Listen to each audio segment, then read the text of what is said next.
TV party tonight! Oh! We got nothing better to do than watch TV and have a couple of brews. Don't want to talk about anything else! We don't want to know. We're dedicated, yes! To our favorite shows! Oh, my circuits! Everybody loves Hippo Toes! Scary dog! Pearson and Blurnsville! Futurama! Good evening. You are listening to a Radulich and Broadcasting premier podcast TV Party Tonight. I'm your host, the mandated reporter, and frankly, I'm mortified, Mr. Mark Radulich. And tonight, our favorite shows are NXT, WarGames, and Survivor Series. That's the best voice I'm going to be able to do for that particular one. Brought to you by the good people at World Wrestling Entertainment and Titan Sports, which is the same goddamn thing. I don't even know if there's still Titan Sports. It doesn't matter. Nothing matters. It's the WWE. Anywho, we've got a cast of thousands that we've reduced to 3. Here we go. First, my buddy, my AEW partner in crime. Ladies and gentlemen, it's Chris Bailey. Chris Bailey, how do you do? Good evening, Mr. Radulich. I'm here to talk all about the AEW invasion of NXT when Dr. Britt Baker shows up on this pay-per-view. I can't wait to discuss it. It's all over the news. My favorite That's my part lead. My favorite part of that is allegedly the director didn't know who she was. Good, I believe that. good media penetration, everybody. They asked who the ugly chick in the front row was. Oh, here we go. Boo! Mamma mia! Listen, She's a dentist. Adam Cole had a great week, but a very painful week. You leave Britt Baker alone. She was worried. Poor woman. Those other voices you hear cackling at the sight of Britt Baker. First, from the 197 podcast he does in his own network. I don't even know what to call it anymore. Ladies and gentlemen, it's from, I guess, Chris's on Infinite Earths and the Cosmic Treadmill, and he'll fill in the rest. Ladies and gentlemen, I'm going to pronounce his name right and not have a brain fart this time. It's Chris Sheehan. Sheehan. Damn it. No, keep saying Sheehan. It's better. Oh, man. All right, Ham Sandwich, how do you do? Oh, I'm hanging in there. How about you? I'm all right. Sheehan? There you are. Yeah, There we are. Just like All right. that rock from that Jewish comic book. Perfect. I struggle with English. All right, and speaking of struggling with English, ladies and gentlemen, your host of the Source Material Podcast and the Unspoken Issues brought to you by the Unspoken Decade. Ladies and gentlemen, it's the Unspoken Jesse Starche, who didn't see NXT WarGames. How do you do, sir? That's right, ladies and gentlemen. I'm going to go sit in a corner and sit over here and be quiet for quite a while. But it is good to be here and listen live as these guys talk about war games. That was your Nigel McGuinnes, eh? We'll go ahead and say yes. You guys should have heard me on the treadmill yesterday while watching Survivor Series, and my son was in the same room because I had to make sure that I did Nigel McGuinnes the whole way through. I would call the matches. Do you see Brock Lesnar? He picks him up and he threw him all the way across the ring, and he's out of the ring. There you go. Mamma mia! All right. By God! We're 5 minutes into this. We're already having too much fun and have run everyone off. All right. I don't know what you're talking about, Mark Radulich. Nobody ever does. All right, so the two Chris's. Did either of you watch the pre-show with Angel Garza and Isaiah Swerve Scott? First, Bailey. Yes, I did. I don't know what to say about Angel Garza. I mean, he looks like a WCW wrestler from like the dying ages of WCW. Remember back in the day when they were like out of talent and they were swapping people in and out, and like 3 Count were still alive, but in the dying days. You're not talking shit about Kwee-Wee, are you? Oh man. Yes, I am. My favorite. My favorite part about Prince Ayakea also, he was also Query, right? Yes. No. No. That was a different dude, yeah. Oh, either way, was whatever broad was what he was with at the time, were referring to him as Duckweewee. I have never been able to get that out of my head. That wasn't Booker T's wife. That was Paisley or something, right? Yes, Paisley. Yeah, yeah. Wee Wee was Alan Funk. Terrific. Cool. Related to Flash or Terry? Neither. He competed on Lucha Libre as Chi-Chi, so that, just useless information all over the place here. Very cool. Yes. Now you know. The more you know, people. So that's one to grow on. So tell us about your thoughts about the waiter in a Mexican restaurant versus Isaiah Jobber Scott. Well, it looks like Mr. Scott once again loses out, but both guys are. I don't even know their place in NXT. I mean, they have this weird just open card spot, and they got it here again. And this match ended with Angel Garza going over, and it was like I don't even know, like I don't even know what it was. They called it the wing clipper. I don't even know how to describe the move. I mean, they were doing Death Valley drivers, they were doing moonsaults, they were doing all kinds of different things. But AEW. That's exactly what I was just about to say. It looked like an opening match on AEW Dynamite, of no consequence whatsoever. Even the crowd were really not into this match very much at all. So now it changed, of course, when the actual show came on. But Angel Garza seems like he should be AEW bound. That's all I'll say about this. Angel Garza is like their second best. Well, the guy they're pushing right behind Leo Rush right now. Like Angel Garza, not that long ago, had a cruiserweight title opportunity against Leo Rush, the returning Leo Rush, during the first month of the Wednesday Night Wars. Chris, did you see this? Yeah, no, actually I didn't see this, but I did want to congratulate Angel Garza on being retroactively named the winner of the breakout competition that NXT had a couple months ago. I mean, that was a hard-fought victory, and I'm very proud of him. I do see him going very far. Sure. As long as they don't put out a terribly misconstrued racist T-shirt. Yeah, that's part of the contingency. They got to make sure they don't do that, and everything will be cool. Yeah, I'm pretty sure they're just going to put where Jordan Miles's smile lips thing was on the T-shirt. They'll just replace it with a taco that says Angel Garza. It'll be fine. It'll be wonderful.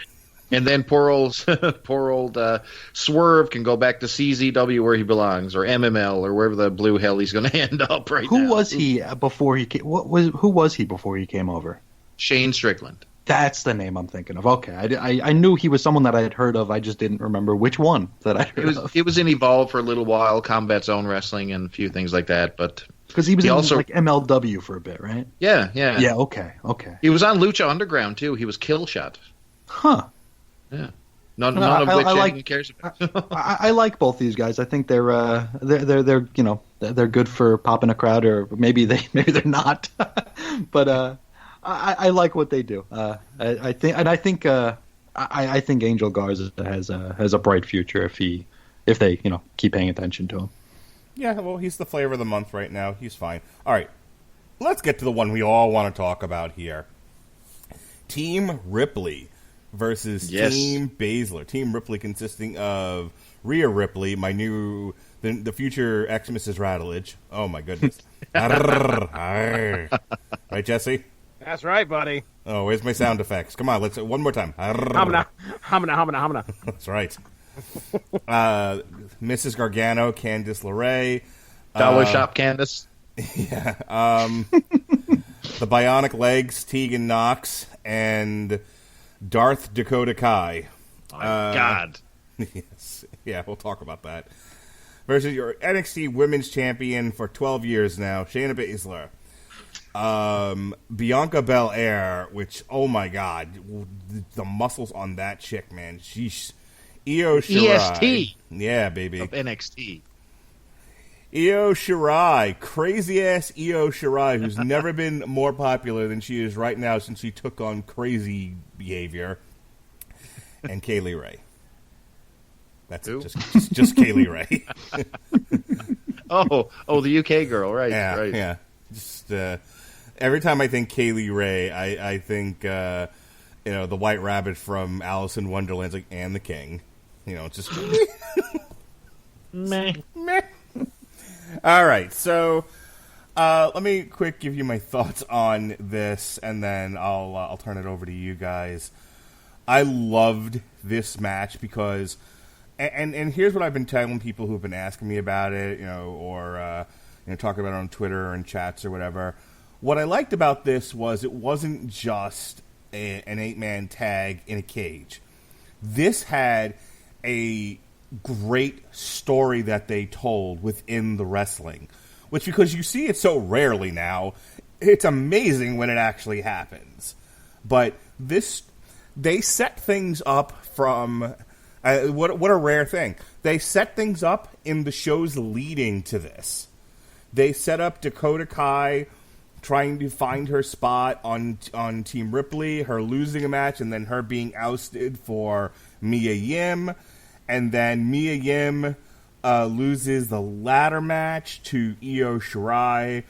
And then somebody, a mystery person, who I'm sure we'll find out is Dakota Kai, attacks Mia Yim, so she's out of the match.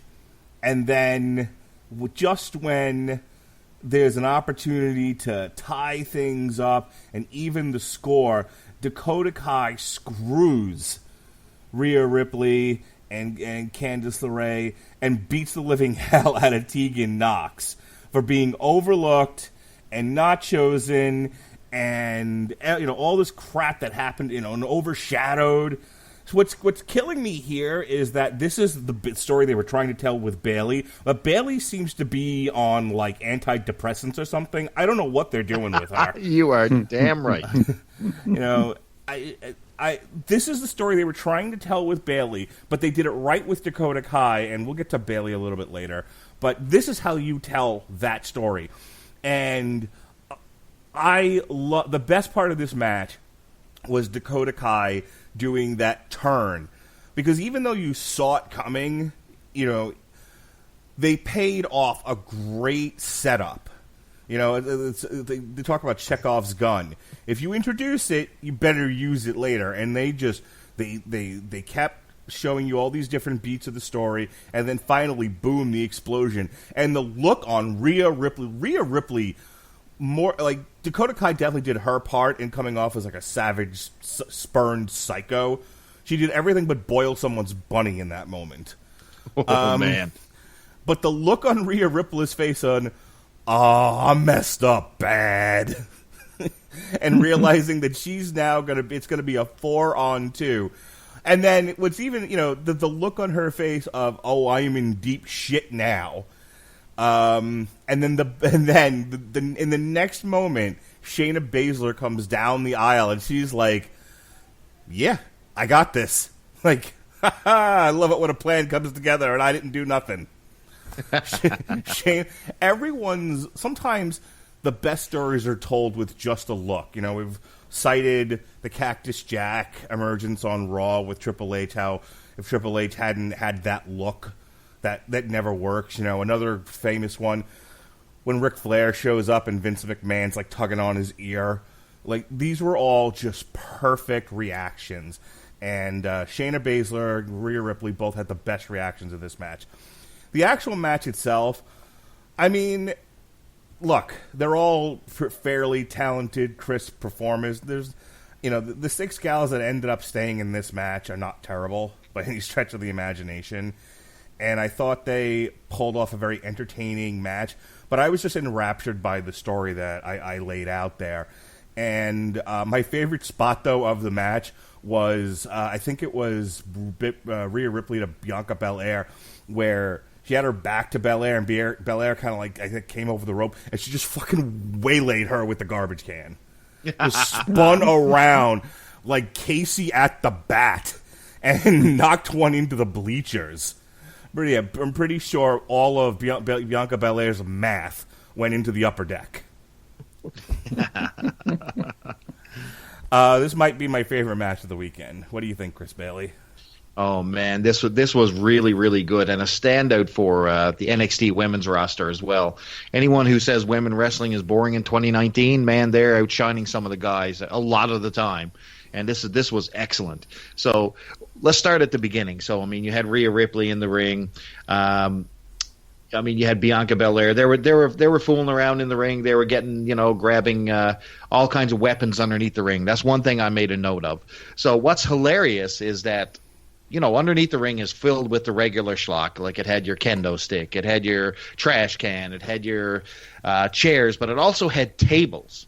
Now they had to save the table spot for the end of the show. Okay, they were definitely saving those up, and the crowd was really into the garbage spots. You know what I mean? Mm-hmm. They were chanting for tables. Now Ripley, when she's underneath the ring, accidentally grabs the table just momentarily, and just has like is holding on to it, and then she sort of slides it back in, realizing, oh, I can't use this. I thought that was pretty funny.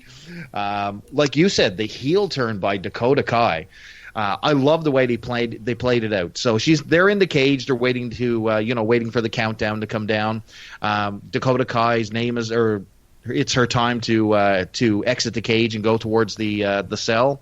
And she steps out momentarily, and then she turns like a motherfucker. Mm-hmm. And man, she is like hot after Tegan Knox. I mean, this was like Paul Orndorff, Hulk Hogan back in '86. Man, these people were ripping each other apart. And Dakota Kai, I mean, just the look she had, the aggression. This was an excellently done heel turn. I mean, wow. Like you said, just the look, just the shot, and man, poor Bayley can only. I mean, she just must be just crying in her sleep right now over this one, because this is that heel turn done right. A lot of stuff in the middle of the ring. I mean, you had Bianca Belair in there hitting like 450 splashes. You had an unbelievably over Io Shirai. I mean, she got a Road Warrior pop coming to the ring for this one out of nowhere. I mean, everybody else was getting, reasonably great applauses for NXT, but when Io Shirai came to the ring, this place came unglued. It was like, oh my God, the second coming of Christ. I don't know what happened. It also had a very, very unique ending too. So the entire spot was Shayna Baszler was trying to muscle poor old Rhea Ripley into, I think it was an armbar or the chokehold or whatever. Yeah, it was a rear naked choke. Yeah, the rear naked choke. And Rhea Ripley slaps handcuffs on Shayna Baszler. So she's sort of just stuck with her. She can't get away. She can't do anything, and she just ends up beaten by Rhea Ripley. And it was the handcuffs that Shayna Baszler introduced. Yes. It was It was fantastic booking. I got to say, Candice LeRae somehow held on. Will somebody tell me why this dollar store chick, they just want to keep pushing her and her saggy-ass Velveteen Dream style pants. I just don't get that girl. I don't understand. Rhea Ripley came out as a star, and so did Bianca Belair, and by God, Hulk Hogan, Io Shirai did as well. Shayna Baszler, she is, let me tell you something. She's a utility player, and she's probably one of the best, most significant players that NXT women's division has right now. So love this match just like you, Mark. And lots of great stories to be told in this one. And I have to say, Christian, the ending to this, I was okay with the faces winning. Heels are allowed to blow a 4-on-2 lead and get their comeuppance, and the good guys are allowed to fight from underneath against insurmountable odds and come out the other end winning. It helped that they had a lot of plunder in there to use in order to give them that opportunity, but everything, I mean, like, you couldn't have written a better screenplay, let alone lay out a match in terms of beats and, and high points and things being paid off. Like, I'm gushing about this match. No, it was a fantastic match, and the fact that the faces won simply because of Shayna's own hubris was the kicker for me. I mean, like you mentioned, she introduced the handcuffs and wound up, hoist by her own petard. I thought that was a really good way to do it. And I love the turn. I love the fact that the turn happened outside the ring. Because had it gone in the ring, they still would have been fighting in the ring. I like the fact that she beat up Tegan, and they were just both out of the match.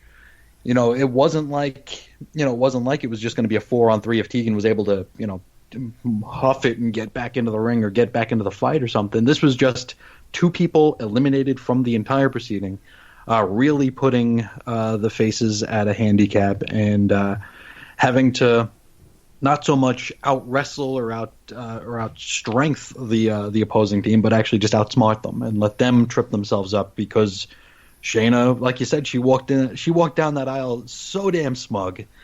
I loved it. She was just like, yeah, this is a done deal. I'm gonna go down there, spend a couple of minutes, and hurt people and win the match. And that was her undoing. And I think that's the way you can beat Shayna and keep her strong, so that when somebody finally does beat her for the title, it means something.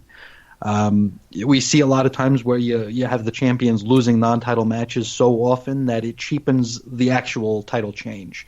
And this, I don't feel is in that kind of vein because she was just outsmarted. She let herself get beat and still maintains the credibility as an ass kicker and as a champion. And I think you have to give credit to Kaylee Ray, Io Shirai, and Bianca Belair because there was a lot of, and you can definitely see this in the men's match as well, where despite having a numbers advantage, they made mistakes. The heels made errors that the faces were then able to utilize in their favor, and capitalize, and capitalize on. Which, like I and said, also, that's good storytelling. Sure, and I'll give it to Bailey's Dollar Store Candace. She can take an ass kicking pretty good. That's about the only value I see in her in this match. But she ragdolled the good deal, so that was a good thing. She seems like that one girl you see at every Armory show. Here's what I'll tell you, and I mentioned this to some guys in the chat. I said, and I was talking specifically about Team Kick, but you could throw Candice LeRae in there too. They all look like modern chick versions, like gender swap versions of the Rockers. Sure. Is this a thing now where it's like, I don't know what my gimmick is or what gear to wear, just neon's fine. Look, who's the Janetti? Look like you just fell out of a Warren video. It's fine. I'm expecting Tegan Knox, Dakota Kai, and Candice LeRae all to come down to cherry pie someday. That would get over, brother. That's a great idea. By the way, I'm in for Dakota Kai now going all gothed out. Just, eyeliner, doing something different with her hair. Just don't do like Bailey did and look like you're a hostage every time you come out. Jesus Christ. I know I keep saying we'll talk about it later, but clearly I've got some issues with poor Bailey. Speaking of issues... It feels like she has to have her promos are all different now. I don't think she's comfortable doing the promos, so there might be something to that hostage situation. It's like Michael Jackson. I don't want to go out there and perform. Get out there. It's good shit, pal. Allegedly. Yeah. Pete Dunne defeated Damian Priest and Killian Dane in a triple threat that went 20 minutes and probably 5 minutes too long. Well, I want to know. 21 minutes too long for a 20-minute match. Was there small joint manipulation in this match? Yes. Okay. All right. More than anyone could handle. Yeah. Look, I like Killian Dane. I don't really... Jim Cornette seems to think Damian Priest has got something. I haven't the faintest clue what he's looking at. Oh, me neither, He's brother. probably going to main event WrestleMania with Matt Morgan. With his stutter gimmick intact. And I know that like the people that run NXT were very high on Pete Dunne, and Triple H just thinks Pete Dunne is the bee's knees. I'm a Walter guy. The whole time Pete Dunne was just ruling over the NXT UK with an iron fist, I tuned out of it. I mean, from what I understand, that was like the best year of television ever. From what people tell me, NXT UK for a while was the show to watch. I think some of that is the people I know always think that the best Chinese food store is the one in the abandoned building in the basement behind the door that says "Beware the Leopard." But it's just like, I like this wrestling show that no one's ever heard of. It's called QF Bet Signal. Like, all right, I don't know what you're talking about. either way, I'm slowly but surely starting to warm somewhat up to Pete Dunne. I can see why people like him. And I think these guys tried. I think it was. Here's the thing. I think when your previous match is 30 minutes long and there was so much going on, and your last match is going to be 40 minutes long, and it felt like fucking Star Wars, like it was just going all over the place. I don't think you should follow a 30-minute matchup with a 20-minute matchup. This is the thing that Chris Bailey and I talk about with AEW, where you have to give people a break. Yes. And I don't think they did anything in that last 5 minutes they couldn't have done in the previous 5 minutes. You know what I mean? Mm-hmm. Like, there comes a point where and AEW does this more than I think NXT does, but NXT sometimes falls into the whole, we just got to keep doing moves, and then we'll just end the match at our predetermined, time over. And it's like, no, there should be more of a flow to it. There should be, a beginning, a middle, and an end, psychology, a story to be told with the moves. And this kind of, there were times of brilliance, and then there were times of, but why are we still doing this? And the one detail that stayed with me through this whole thing, and it worked for me both ways, because it was more, it worked like it finally gave Damian Priest some other character besides I have an invisible bow and arrow. He was so frustrated with the whole situation. And there's a point late in the match where he just sort of throws his hands up and goes, I don't know what to do next. Like, it was as if he was saying, like, short of shooting you, I don't know what I can do to defeat you. And he looked so deflated. And I'm like, that's the first time I've seen any character out of this guy. That was perfect. It was like my favorite part of the match. Just an utterly deflated Damian Priest. And then Pete Dunne broke his fingers and we were done. Meh. Chris Bailey.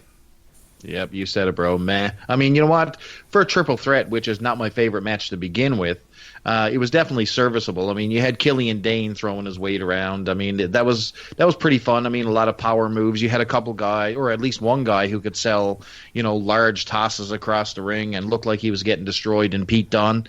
But you had just the Carnival Indian standing there dead in the middle of the ring. Was that poor Damian Priest guy. I mean, he's just like a mannequin who stands there and like things happen around him, but he physically adds nothing to the match. I don't know. He's got his razor's edge. He's got his invisible bow and arrow, like Mark said. I mean, there's just I don't know. I just don't get the dude. He doesn't do anything. There's no personality. There's not much going on. As for the match, I mean, paint by numbers. Three-way match. Pete Dunne was doing his little trickery with the fingers and some beautiful German suplexes and different things like that. But overall, it could have done without this. It was just serviceable. Yeah. And Pete Dunne won, by the way. So, and as for winning, he also gets now a championship match against Adam Cole at Survivor Series. So the only thing that I would say is at least they had a stipulation that meant something. So something was at stake. So that's the only thing that added a bit of gas to this match. Sure. Sheehan? I thought the result was never in question. I figured Pete Dunne was going to win this. I didn't see them putting Priest or even especially Dane in a match at Survivor Series at this point. The joint manipulation. It's like, how come nobody else on the roster manipulates fingers? If it works so damn well, and it's so easy to do, because you could be doing anything and you could snag a finger. It just really just breaks my disbelief. It's like, why isn't Priest ripping fingers off? Why isn't Dane nailing fingers? It just doesn't seem.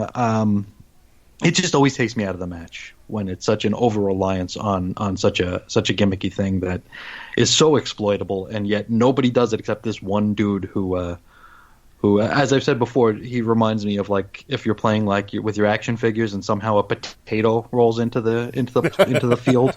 That's Pete Dunne. He's this oddly shaped potato man in with your GI Joes, but it's. Let's just hope AEW doesn't get the finger break thing, because everybody be doing it from Private Party on down to the bottom of the card. We'll have finger breaking parties. Yeah, it'll be wonderful. They'll be doing finger breakings amidst like 450 fucking splashes and to the ramp, Finger break to the ramp. They'll do a shooting star press, but they'll catch the finger on the way down and tweak it. You're all good. They'll be breaking fingers while they dive into a bed of barbed wire. Did you see the way his finger bent back? Oh my gosh. The angle on that thing. I'm just now, and people are going to hate this. They're going to hate me for it, which is fine. I'm at Mark Radulich on Twitter. Let's get that out of the way. I'm picturing like Orange Cassidy doing joint manipulation, but he's just gently stroking your finger. Oh, please! Yes! Yes! Yes, we need this. Maybe he puts your finger in his pocket. You know? I don't want. You can also reach can me hate at Mark that. Radulich on Twitter. There's nobody who can hate that. That's great. I don't want to go off on a rail here because this could easily turn into another hour of Orange Cassidy jokes. But what if like his version of joint manipulation is just take your one pointer finger and just put it in his mouth? Because they'd let him do it, right? They'd absolutely let Orange Cassidy take one finger and put it in his mouth, oh so sensually. Yeah. I heard that Ricochet likes fingers. He does. Oh, Not in the mouth, whoa. though. There you go. Exclamation. There you go. He's gonna. You can reach Chris Bailey at Mark Radulich on Twitter. All right. If there's nothing else here, Nigel, do you have anything else to say? Oh no! Please continue. I'm here for the duration. Let's hear the rest of this WarGames coverage. Okay then. Finn Balor versus Matt Riddle. So the vibe on this match I'm getting from other podcasts is everyone expected this to be fucking just nuts, just balls out. They expected to be. It's like Finn Balor unleashed, and we all know Matt Riddle can go, and he's like a future world champion. This one wasn't that match, and to them I say, in time, my pretties, in time. Why don't we let Finn Balor not injure himself and exist for more than a month? And, you know, this is the beginning of Matt Riddle's wrestling career, not the end. Not every match has to be, you know...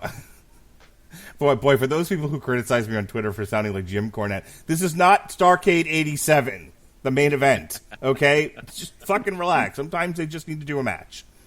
That being said, it was fine. It was perfectly serviceable. These guys can both go.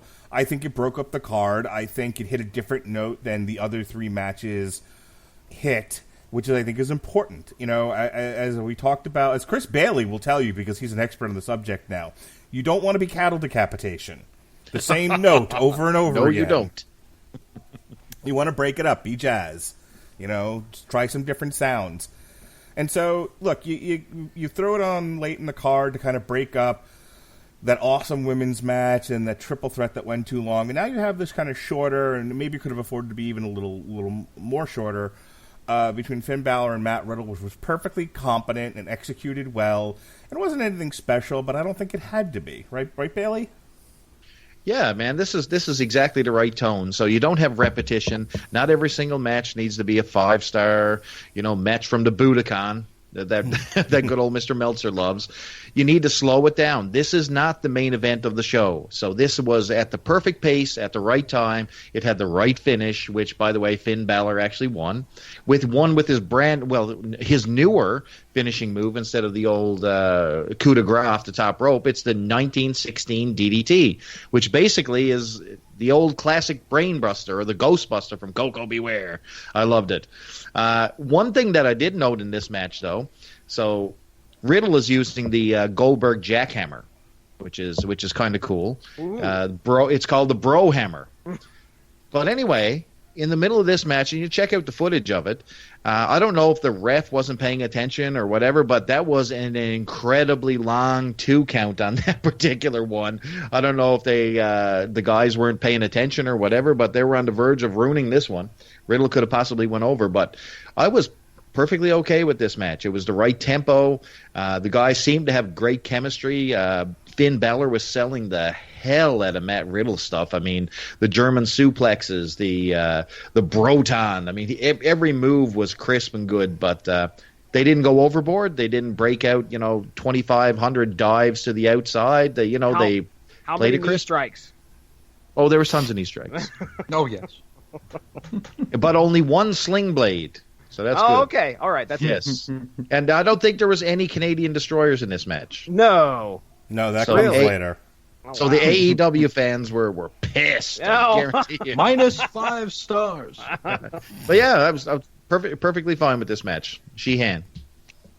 Yeah, it was a match. It was a good match. You couldn't have Balor lose his first match back. And beating Riddle was a pretty good statement. What did you think of the finish? I mean, it was, it really didn't do much for me either way.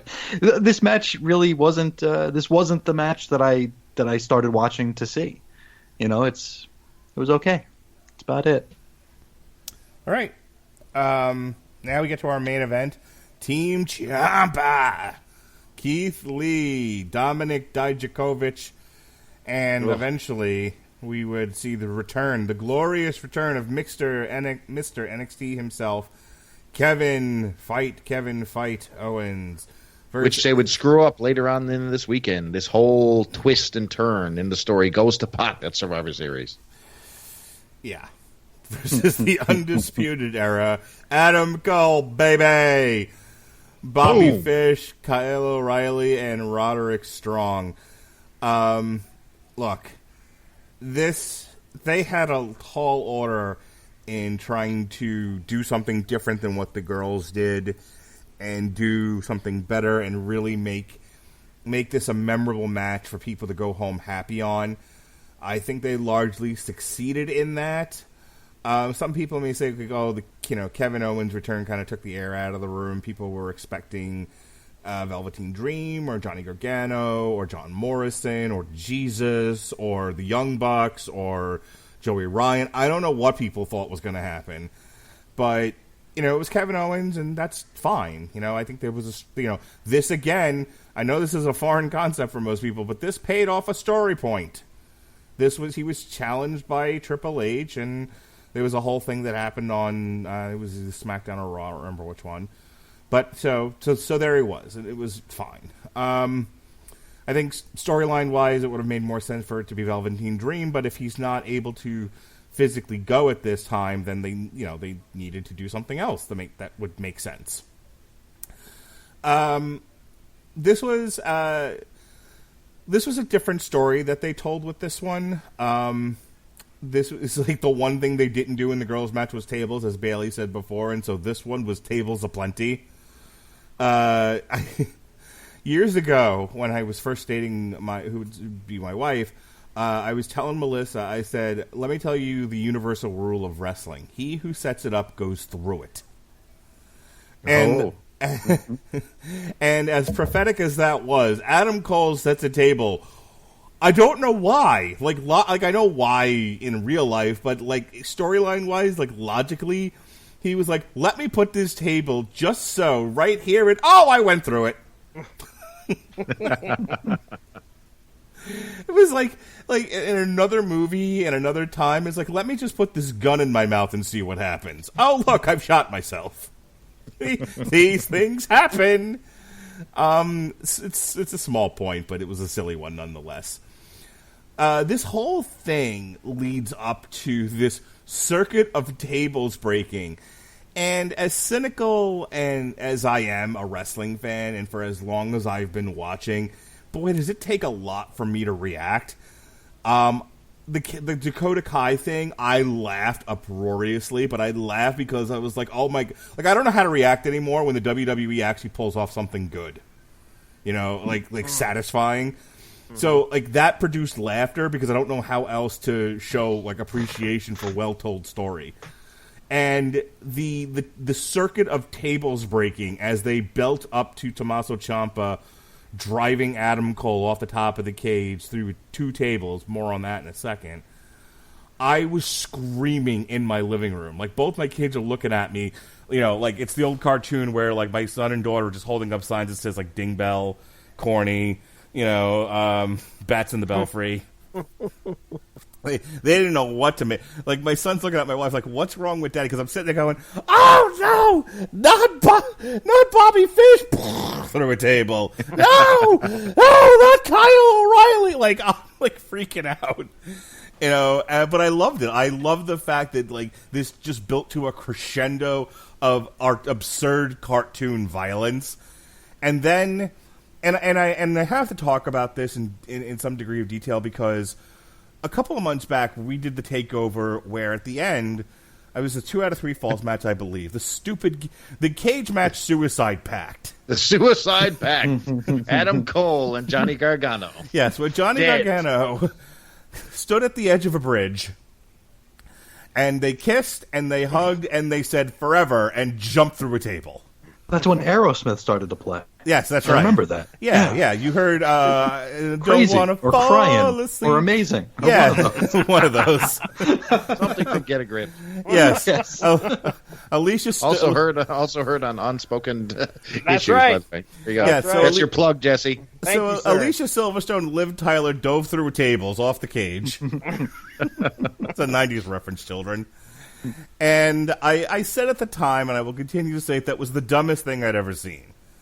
It looked so phony and so unrealistic, and there's no way to have made that look any better than it was. It was like they didn't know what to do, so they're like, well, what if we both jump off the cage? And oh, look, Adam Cole fell on Johnny Gargano by accident. Eye roll. Yep. On the other hand, and I'm willing, and look, it's like a James Bond movie. If you go into it expecting it to be super realistic, I don't even know why you're there. You have to suspend disbelief to a point. So the fact that they were a little awkward on top of the cage in order to get in the right position to then finally do the last stunt, okay, I'll accept it if the stunt itself seems more or less realistic for the world of wrestling. And so Tommaso Ciampa had Johnny Gargano like cradled basically. He held him ever so tightly, made sure his head was protected like a newborn, and then proceeded to jump off himself. And I'll accept the fact that Cole just let it happen. You know, it was like, if I do the wrong thing, I'm going to fall on my head. So do what you need to do, Ciampa. Okay, that's fine. That's wrestling. And then they did it. And I was so excited because I remembered how I felt when I saw the Suicide Pact act. And I was like, that's so dumb. And I'm like, that's how you do it, which is exactly what I wrote on Twitter. I was very excited. And it was great. It was brilliant. And again, the Undisputed Era has spent most of this year running roughshod over the NXT locker room. And this was sort of the big ending to that story. And now we can kind of turn the page and move on to other stuff. So I just thought it was brilliant, and I loved it, and I thought it was interesting. And this whole NXT card was kind of the highlight of the weekend for me, Chris Bailey.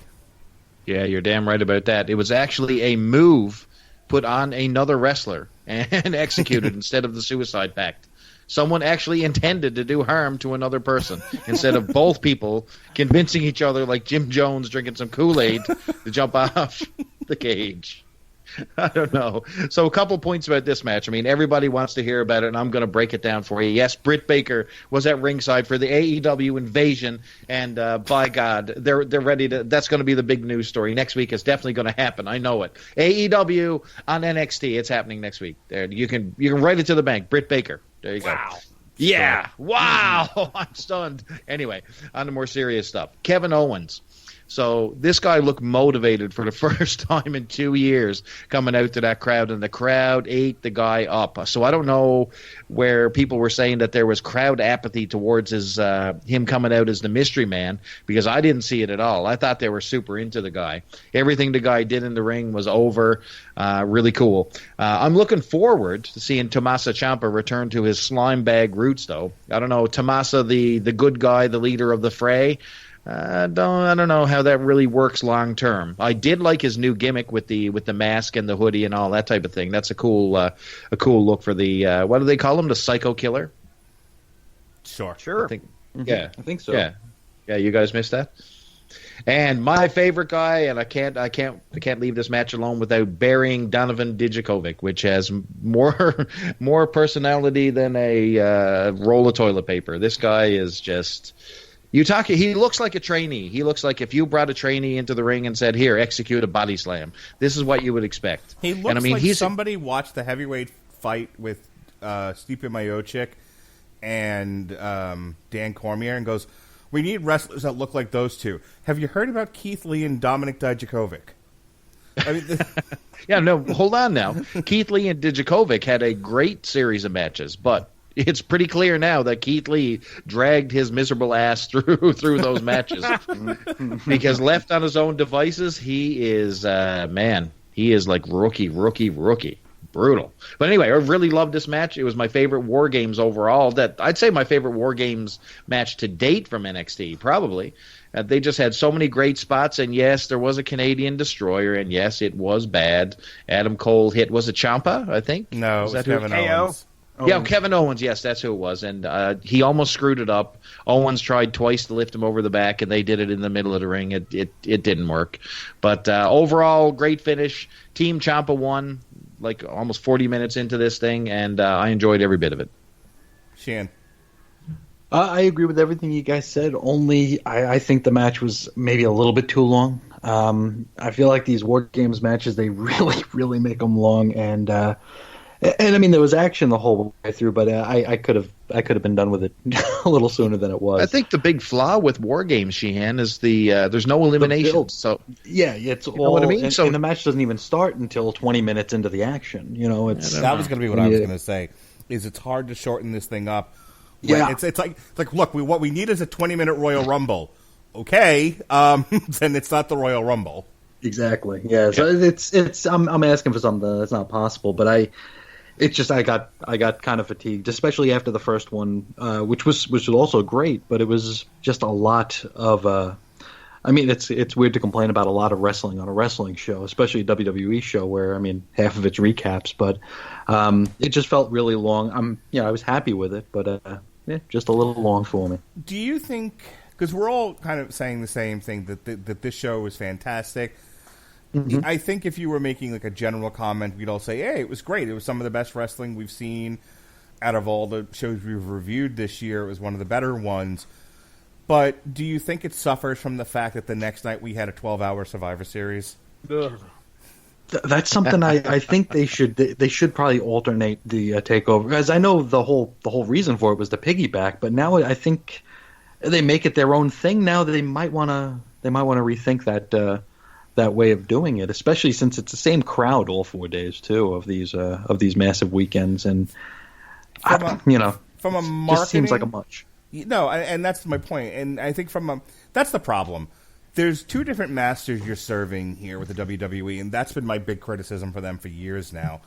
Is on the one hand they have to sell tickets, and when the WWE comes to town for big events like the Royal Rumble, Survivor Series, SummerSlam, and WrestleMania, not necessarily in that order. They make an impact. Yeah, they have actually a financial impact on those cities. And they get deals. Like, there's a reason why they're in the same city for like 5 days in a row. And they have all of these events. They actually get deals with the arenas and stadiums and whatnot. And so like Raw, SmackDown, NXT... And sometimes the actual big event itself, sometimes not. Sometimes it's in a stadium that's like right next door. They just take over for a week, and I think they're sold out almost the entire time. So on the one hand, you're guaranteed crowds, you're gonna sell tickets, and you're getting great deals from the facilities in the city to camp out there for a week. It's hard to say no to that. Sure. On the other hand, I'm with you from just a fan point of view. I could have lived with no Survivor Series this weekend. Absolutely. I needed a break after NXT. That was, that's like, you've rested for 5 minutes. Are you ready to go again? Where are you going?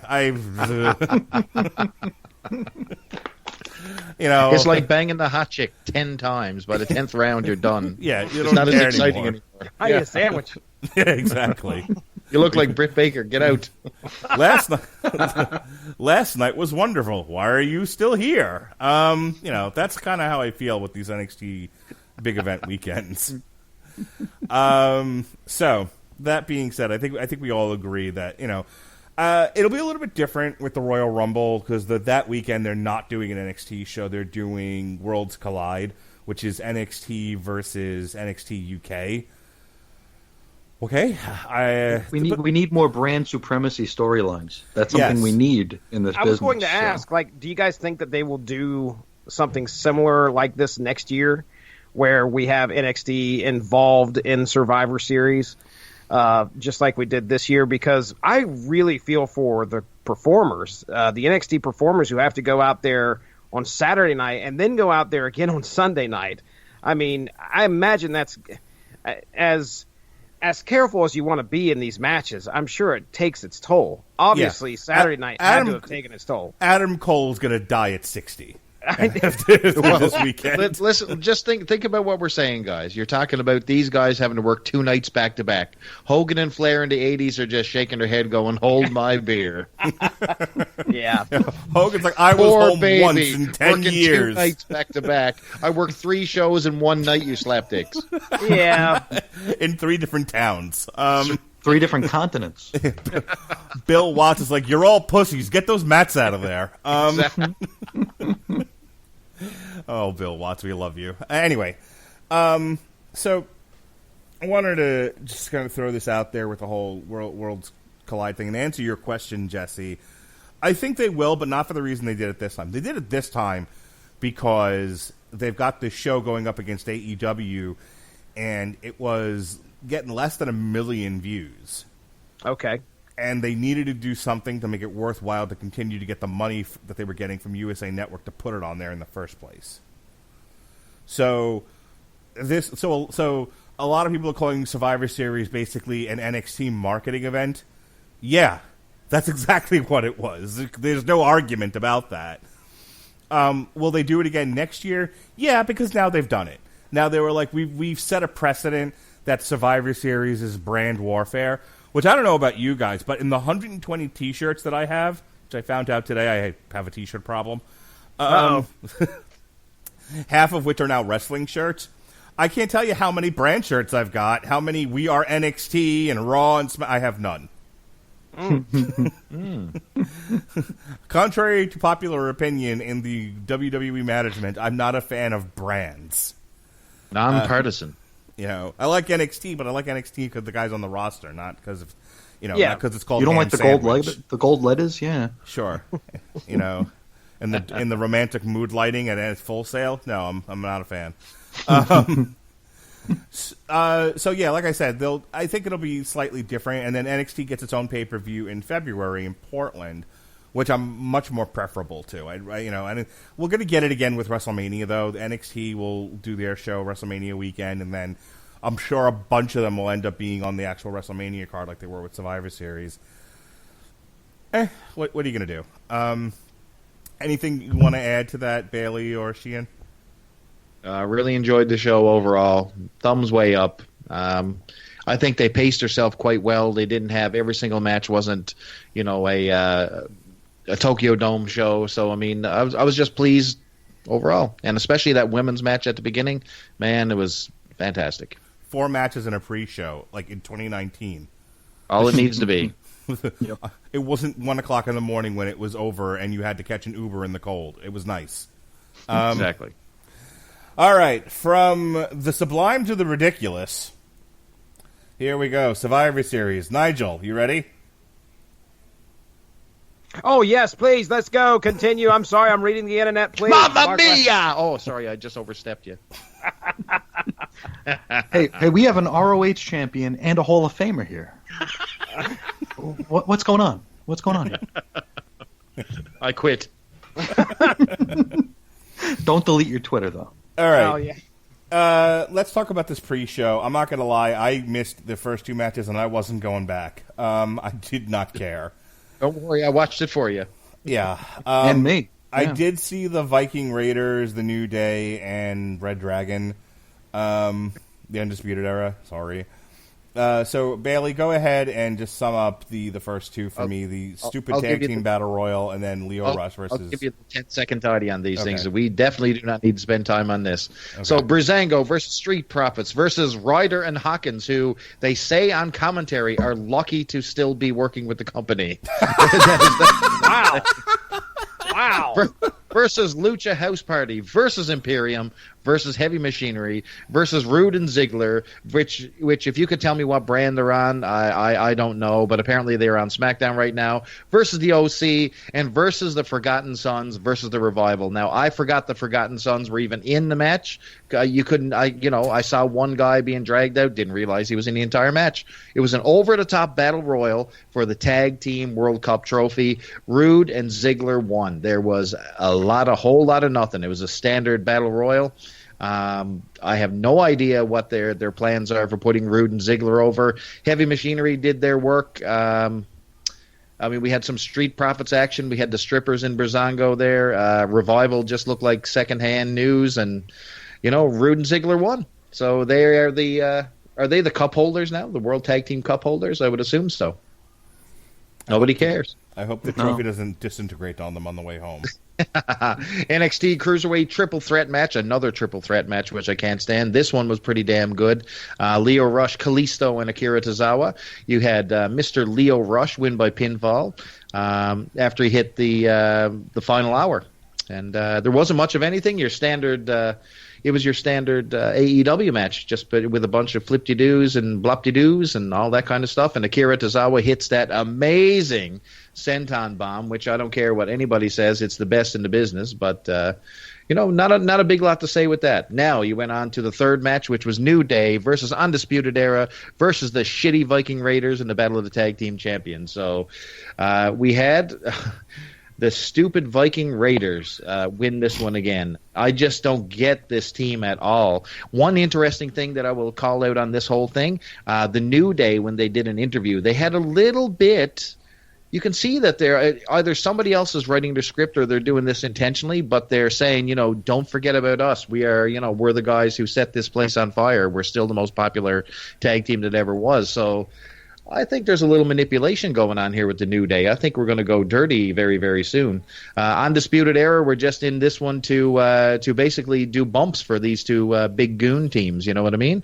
And Viking Raiders win with the power slam. There's nothing else to say about this. Move on. We're on to the main card, by God. Oh, let me give Sheehan an opportunity here. Anything on these first three matches? I did not see them. Sweet. Nigel? Neither did I, Mark Radulich. Terrific. All right. I believe it wasn't included in the torrent. Oh, wait a minute. I will... On the network. The network. That's what I meant. Yes. $10.99. Neither confirm nor deny that I downloaded that illegally.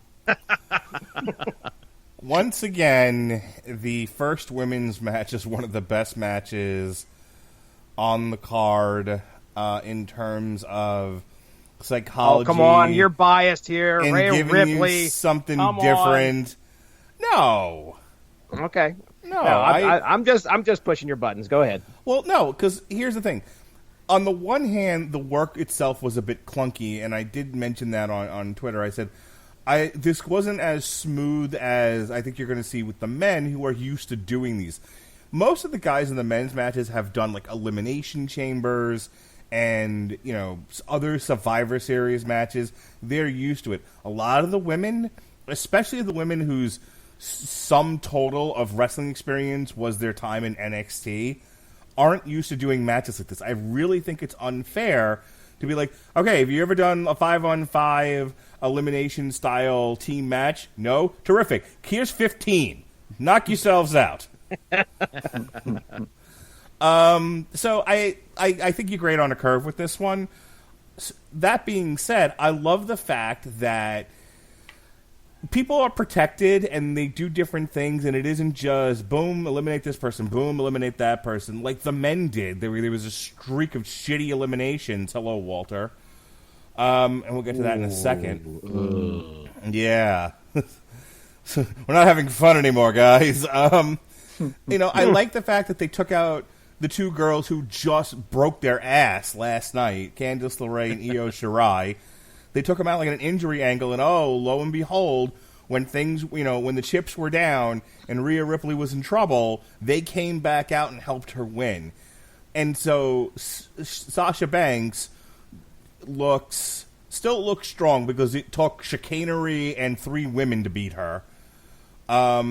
Charlotte still looks strong because God forbid we make Charlotte look weak, because Asuka betrayed her and Muta misted her in the face, which is awesome, by the way. Yes, it is. Yeah, I could watch. Frankly, I could watch an hour of Asuka misting all over Charlotte, but let's not kink shame. Let's not kink shame. All right. The Io Shirai Kairi Sane face-offs were just fantastic. And my other favorite part of this was Carmella during that entire thing going, "What about me? I pay attention to me, God damn it!" Mm-hmm. Oh yeah, boy, did she get lost in the shuffle. Yeah, that was good stuff. So overall, look. You watch a lot of wrestling. I joked that this was 12 hours. This was a 5-hour card from soup to nuts, and you throw another 2.5 hours on top of this, like 8 hours of wrestling in 2 days. You can't just do moves. You know what I mean? It can't just be, even if it's not flip-de-doos and you have like good, strong working arm psychology. Even that, after no breaks and and no time in between, it just gets to you after a while. Like it's just gonzo porn. It's just the same thing over and over and over. And after a while, you're just like, I don't want to see a naked person for another month. So it all goes back to porn with me, or metal, one of the two. So with that setup, Bailey, porn and metal, go. I like both. Anyway, like you said, interesting how they frame the NXT. So NXT won this match. They won with not outside interference, because technically the 2 girls were eliminated, so they came back in, and they actually put Sasha Banks in the sympathetic face role, which is sort of weird.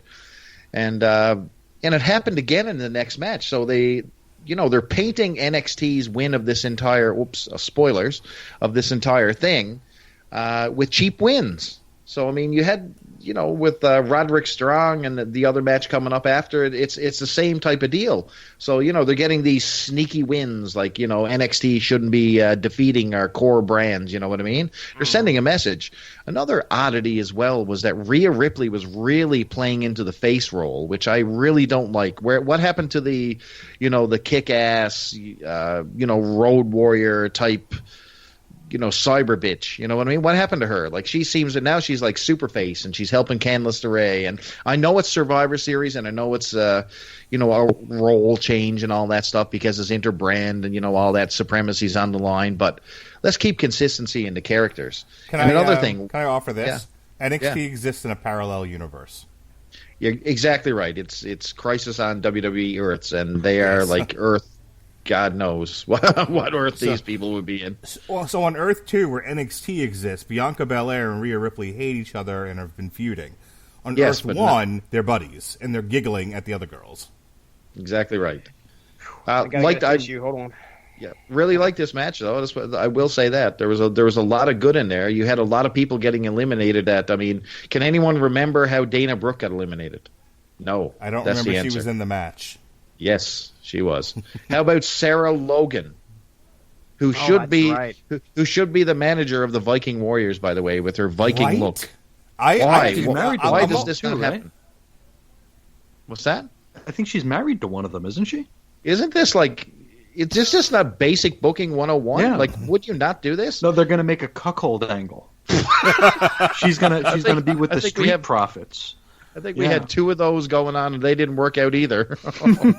Man, you actually had one cuckold angle like fall on its face when it came to oh my God, the Canellises, is it? Yes, the Canellises. So that was so bad that they redid it again with Bobby Lashley and Mike Kanellis. We're gonna tell a story where Ricochet is banging your wife. Can I just get released? We're gonna pay you shit tons of money. I'll go work for Ring of Honor. Wait, the what? hole in that storyline? You know what the hole in that storyline was? Is that Ricochet was banging none of them but himself. That's all I'll say. There you go. Moving on. Sheehan, boy. hit it. I know I watched this match, and a lot of what you guys are saying is reminding me that I watched this match, but I don't remember anything else from it. Okay. It really didn't stick with me. Yeah, I know NXT won. I know that they got the biggest pop coming out. That's about it. All right, Nigel. Okay, so really the only note that I had on here was similar to what Bailey had already talked about, how, the NXT was supposed to be, at least according to the crowd, they were cheering NXT most of the time because they wanted to see the underdog get the victory throughout this whole Survivor Series. And then it really did feel like these three NXT representatives were heels at the end of this match. And I was like, okay, am I supposed to be rooting for him or am I not supposed to be? Because I'm not rooting for Sasha Banks. Sorry. And it's just the way it was. But I did like the storytelling that happened in the latter part of the match specifically, because a lot of the people, unfortunately, I don't watch enough NXT to really know all the names and everybody's maneuvers. So, but towards the end, I was getting into it and enjoyed it. I didn't mind the finish, but I think it could have been better. I guess it was a decent opener. Okay. I definitely wouldn't have put it later in the card. I think it was right where it belonged. It was a decent opener to my torrent. You got your money's worth, is what you're saying. There you go. Yar, Jesse, the video Yar. pirate. All right, look, maybe I have some biases, but like I said, given what we're going to see in the next match and some of the matches beyond that, I think I just like a fun story, and I'm not necessarily as interested in work, and I know I've said that before, and this had more story than some of the other ones. That's just my opinion. Okay, I can see that. Speaking of matches with no stories, Roderick Strong defeated AJ Styles and Shinsuke Nakamura in your work rate triple threat match of the night in 16 minutes and 45 seconds. If you like guys doing moves and crisp, clean, slick wrestling, I guess this one's for you, Bailey. It's definitely not for me, brother. I don't know who you're talking to. When Roderick Strong wins a match at Survivor Series in almost 20 minutes, 17 minutes, I guess. I'll give him 3 minutes. I don't know. This is not excitement personified here by any means. I mean, you had 3 different champions, U.S. versus North American champion versus Intercontinental champion. This should be consequential.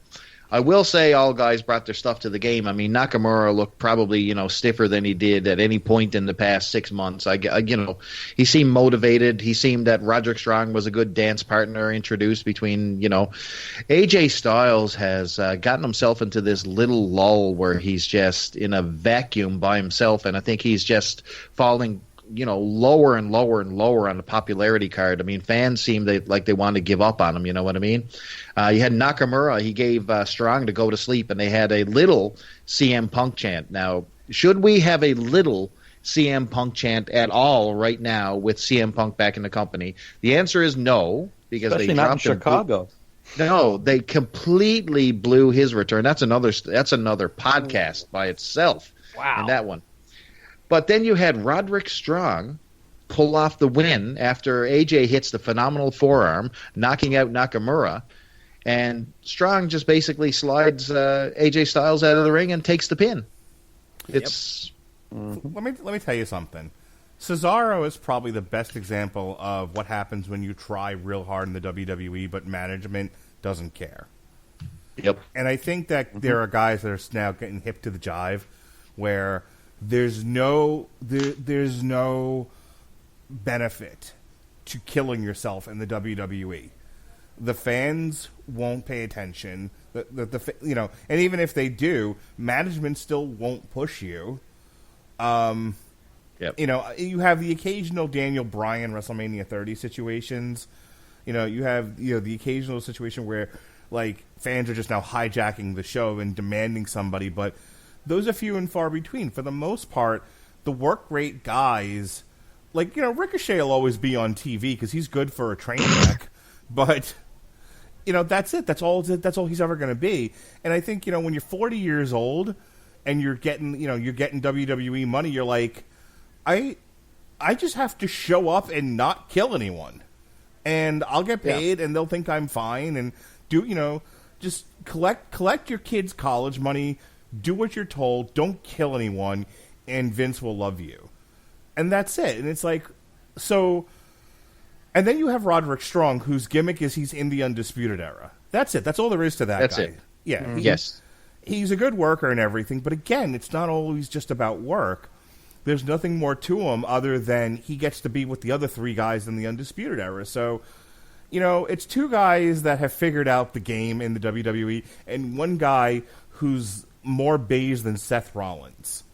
Yeah, I mean, literally, you could literally stick the red light and the championship belt, and you name the Red Rooster gimmick, and the 3 world titles on Roderick Strong, and he could not get over at all. I mean, do you think Vince McMahon even knew Roderick Strong was in this match? Let alone he thought that was Chad Gable.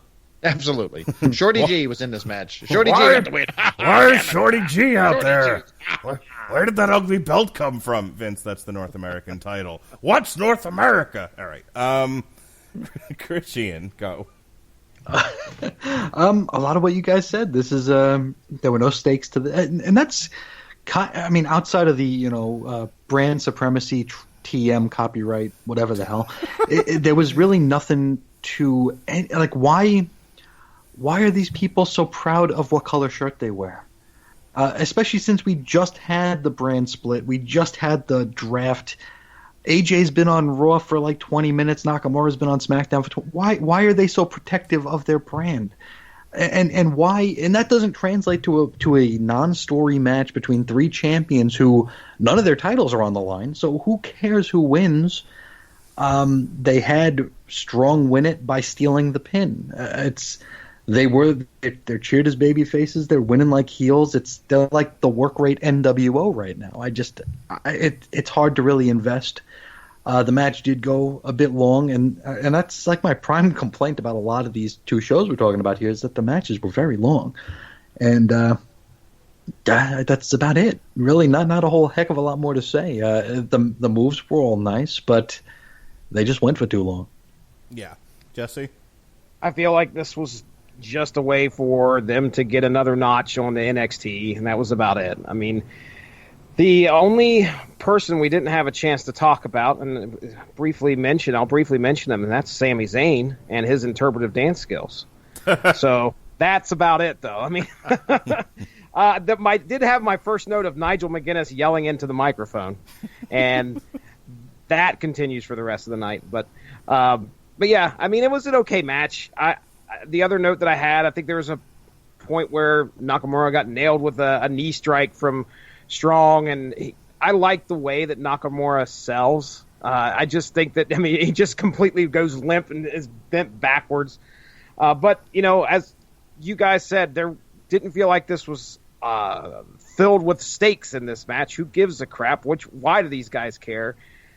It was just a match, and, I mean, as far as matches goes, it was fine. I enjoyed watching it. That was about it. This event needed like packages from people on Raw explaining why they're the A show. SmackDown's just a bunch of guys that Fox executives picked. They're not the good athletes, and NXT's your training brand. And SmackDown needed to do packages and promos about how Raw is a thing of the past. It's been around since the 90s. It's a fucking dinosaur. Nobody cares. That SmackDown is what everyone watches. SmackDown was what everyone watched when it was on UPN. SmackDown is the one that everyone thinks of when they think of wrestling, and it's where the stars are. And NXT is just a training brand.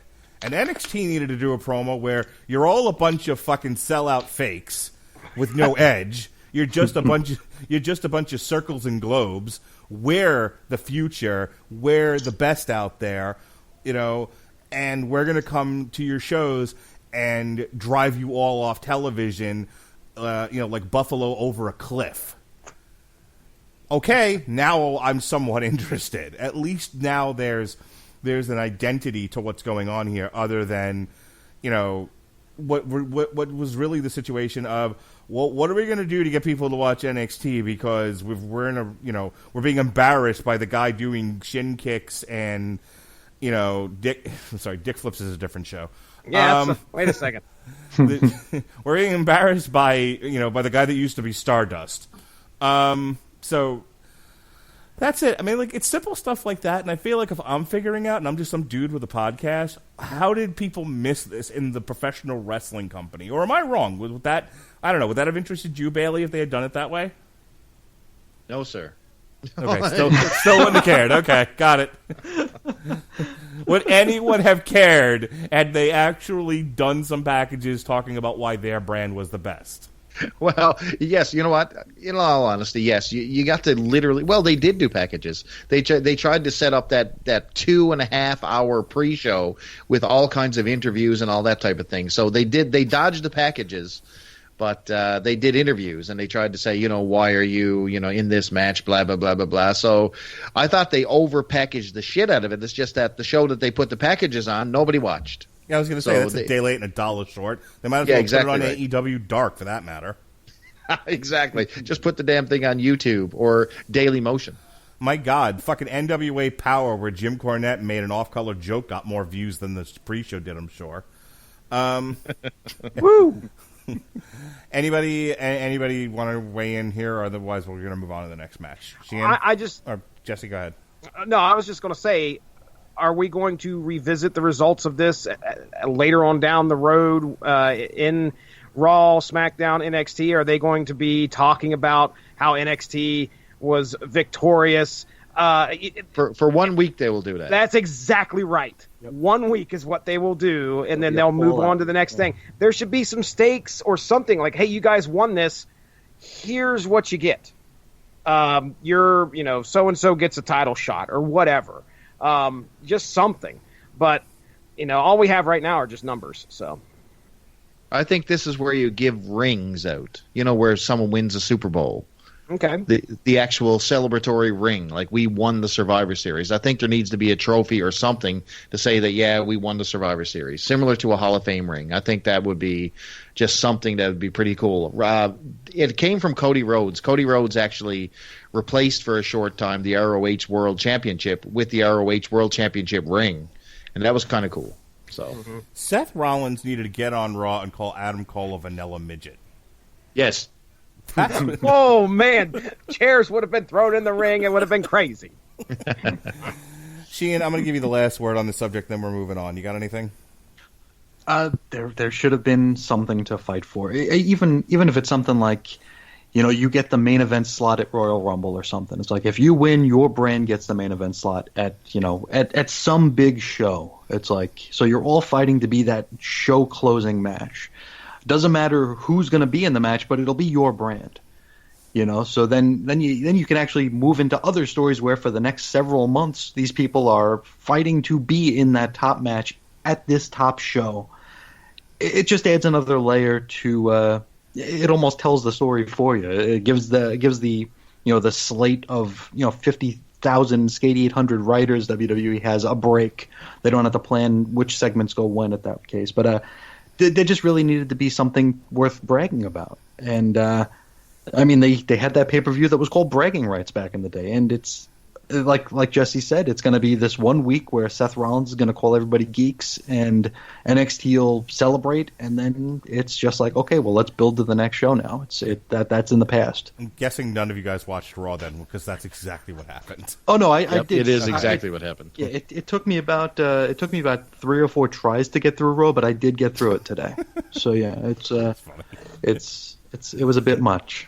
I actually enjoyed that. Listen, you're all terrible. I don't mean it. I'm just saying you all stink. Well, look, it's coming from a nice place. I'm coming from a good place, yeah. It's so good. Like the best I've ever seen Seth Rollins at anything other than being in the Shield. All right. Speaking of vanilla midgets, Adam Cole, baby, defeated British Strong Styles Pete Dunne for the NXT Championship. And they rolled Adam Cole out in his wheelchair, and he got in there with his walker, and he hit Pete Dunne with his cane, and he won the match in 14 minutes and 10 seconds. Oh God, what is the one move that they did where I thought they killed one another? This was the one with the Canadian Destroyer to the ring apron. To the ring apron, where my wife was actually still out in the living room for that one, and I looked at her. I'm like, well, they've killed Pete Dunne. No more joint manipulation for you, sir. Someone had to be sacrificed, I guess. I don't know. Like a goat to slaughter. Canadian Destroyer to the fucking ring apron. Ugh. Jesus. It was fine. You know, again, I don't want to. We went a little long the last couple of segments here, so I'll just say, and I'll kick it to you guys. Adam Cole can wrestle. Adam Cole has charisma. Pete Dunne, I talked about him already. They put on the match that everyone knows that they can put on, and Adam Cole won. I mean, water is wet and the sky is blue. Bailey, you said it, man. This is like I said. This is filler. It's actually filler, believe it or not. When you have Adam Cole and Pete Dunne, they're doing a filler match here. I mean, Panama Sunrise and the last shot for the win, and you had Cole go over. I mean, finger manipulation, a couple good spots. Very serviceable match. Nothing to jump up and down about, though. And NXT gets the win again. I don't think this counted towards the. Oh yeah, themselves. Right. But they still did. They also got a loss, though. Yes. That's true. It actually negated themselves. Look at that. You're right. Canceled out. That was a zero-sum match, sir. Oh, that's funny. That's awesome.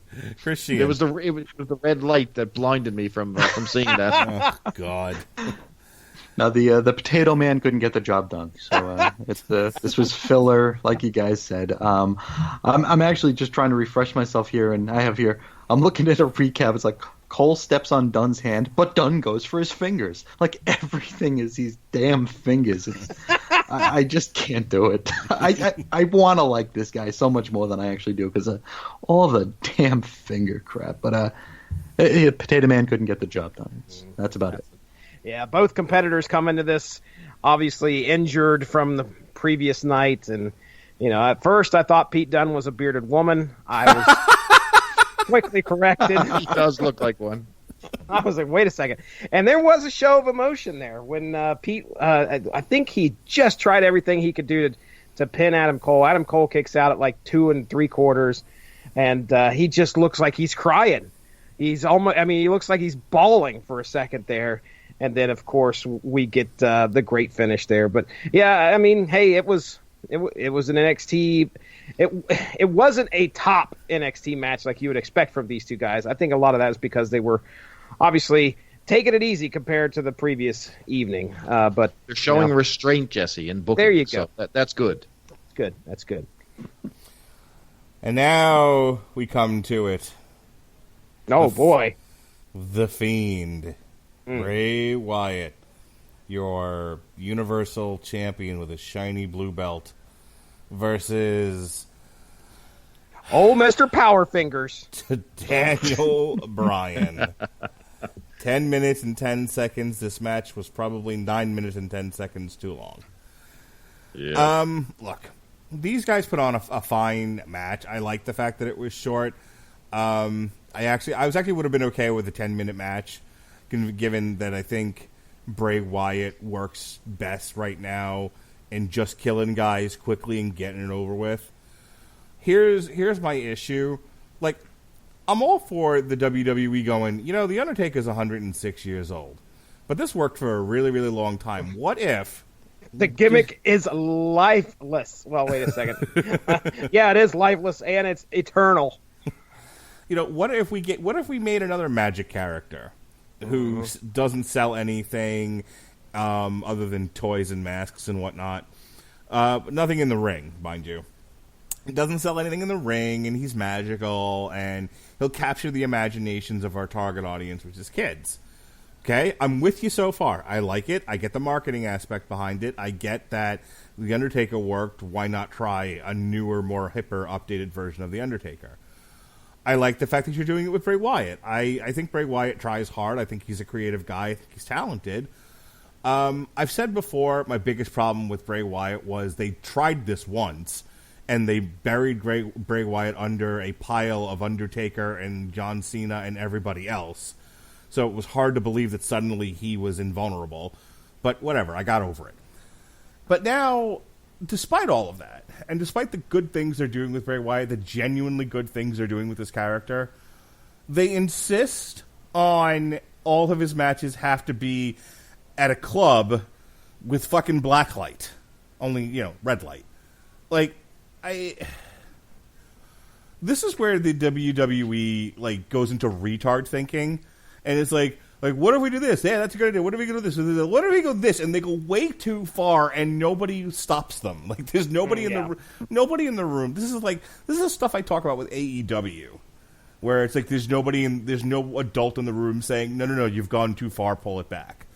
But where AEW, their version of gone too far is, what if we did a 450 splash off the Eiffel Tower? Into a bucket of water. Was that be okay? Sure, go do it. Make sure you're dressed up though in cosplay when you do.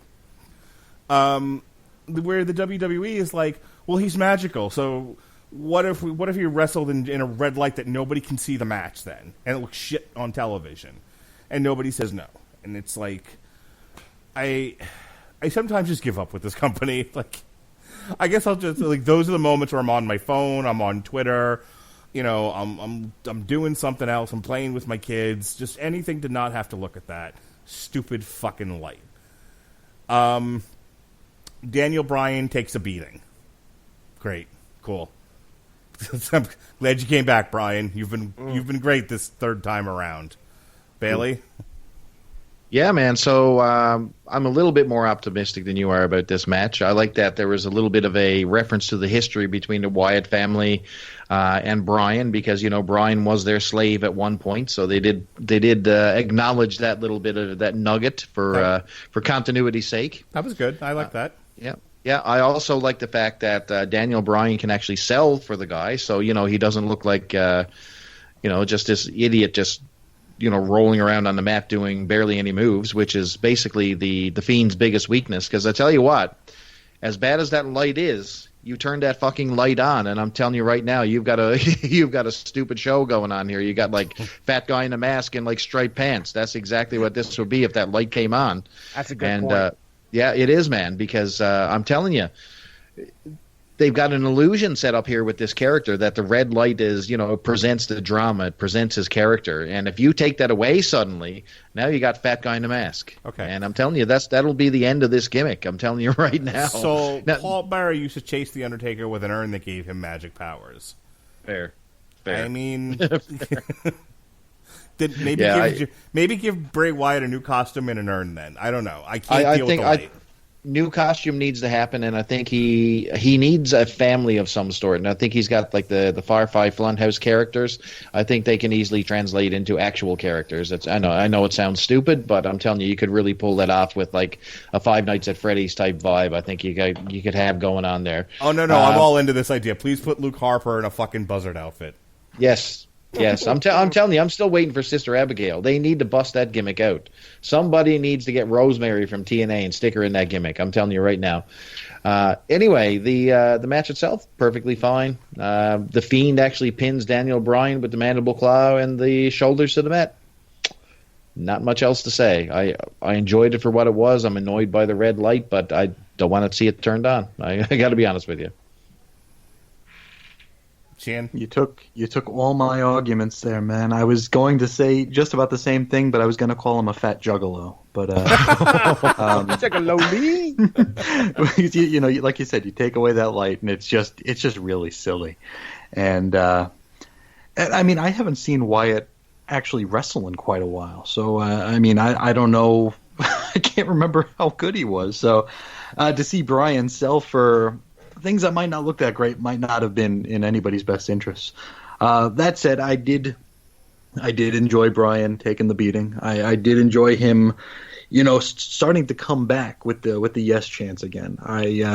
They've in history they've like actually with Wyatt a couple of times they always had him like do the thing where he's gonna make you like with John Cena he was gonna make him embrace the hate, and then Kane did like the same story like 2 years later, and it never works. But this whole time, he's been goading him to go back to the yes stuff. And, when the chips were down, he started doing it. And I thought that was a really cool thing. I also was a fan of the continuity between the two of them being brought up because it's an odd time where WWE actually, like, expects the fans to remember something instead of, like, pushing it further under the rug. I thought that was a nice zig instead of a zag. But, didn't see anything wrong with the match. It wasn't over long, and I mean you can't beat Wyatt yet, so it went as well as it could have, I guess.